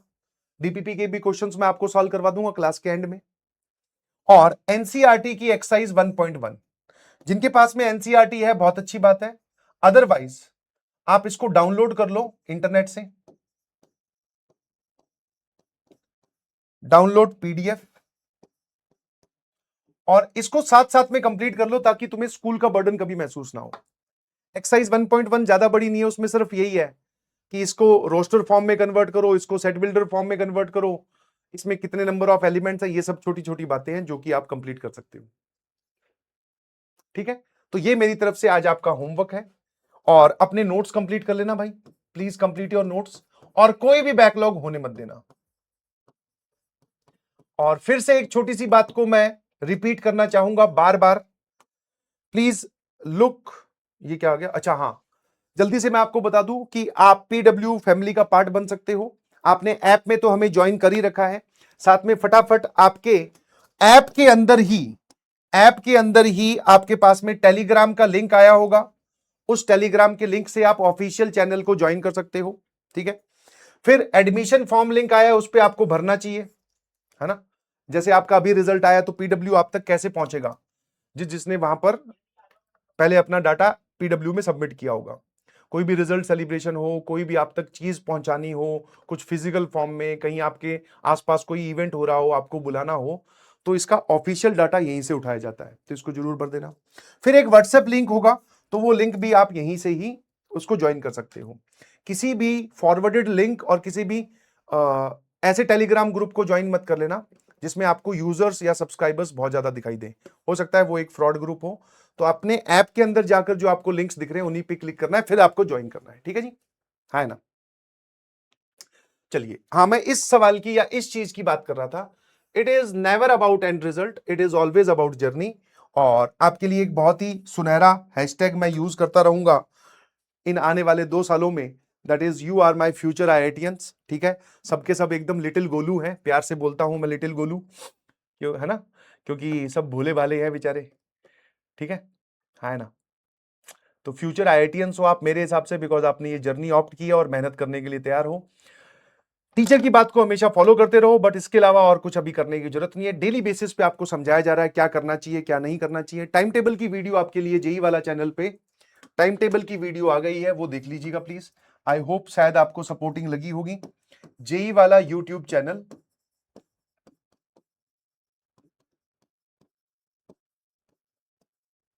ठीक है, उस पे बेस्ट टाइम टेबल सर्च कर लेना, या फिर आपको अभी वीडियोस में दिख जाएगा, एक बार उसको देखना कि वहां पर क्या समझाया है। That is for you also, ठीक है। वरना best time table by Sachin sir, आप ऐसा भी बोल सकते हो। डायरेक्टली आप सर्च करोगे इंटरनेट पे, यूट्यूब पे, तो आपको मिल जाएगी। ये वाली चीज देखनी चाहिए बिल्कुल, क्योंकि उसमें कुछ अच्छी अच्छी बातें शेयर की है कि आपको कहां ध्यान रखना चाहिए। ठीक है भाई, है ना, है ना, ठीक है। हाँ बिल्कुल, घबराओ मत, धीरे धीरे आगे बढ़ेंगे। और जो तुम ये बोलते हो कि स्टोरी सुनाओ और ये सब सुनाओ, तो वो स्टोरीज भी सुनाएंगे, घबराइए नहीं। बट एक बार थोड़ा सिलेबस को आगे बढ़ाते हैं, तुम मुझे समझ लो मैं तुम्हें समझ लूं, ये कारवां यूं ही चलता रहे और बढ़ता रहेगा कद हमारा, चाहे कोई जलता है तो जलता रहे। ठीक है, चलिए, thank you so much, bye bye, love you all. Next class में मुलाकात होगी। जो जो होमवर्क दिया है करके आइएगा। Thank you so much. और रिजल्ट के बारे में ज्यादा नहीं सोचना है, अगर आपका रिजल्ट ठीक ना आया हो तो। बार बार इस चीज को इसलिए बोल रहा हूं क्योंकि मेरा भी 10th का रिजल्ट आया था, मेरी भी परसेंटेज इतनी अच्छी नहीं थी। आई बिलीव 78% थी या 81% थी। ठीक है, आपकी हो सकता है उससे भी अच्छी आई हो या उससे खराब आई हो। तो बट आज मैं यहां पहुंच गया हूं, तो मेरे से कोई क्लास 10th का रिजल्ट नहीं पूछता। इनफैक्ट वो जब रिजल्ट आया था उसके 2-3 दिन बाद तक किसी ने पूछा था, उसके बाद आज तक कभी भी किसी ने मेरे से क्लास 10th का रिजल्ट नहीं पूछा। बस हाँ, कोई फॉर्म भरना होता है तो उसमें बस वो परसेंटेज मार्क करनी होती है, जिसका कोई मिनिमम क्राइटेरिया नहीं है बस। ठीक है ना, तो बस इतना सा बोलूंगा। Thank you so much, bye bye, good night everyone.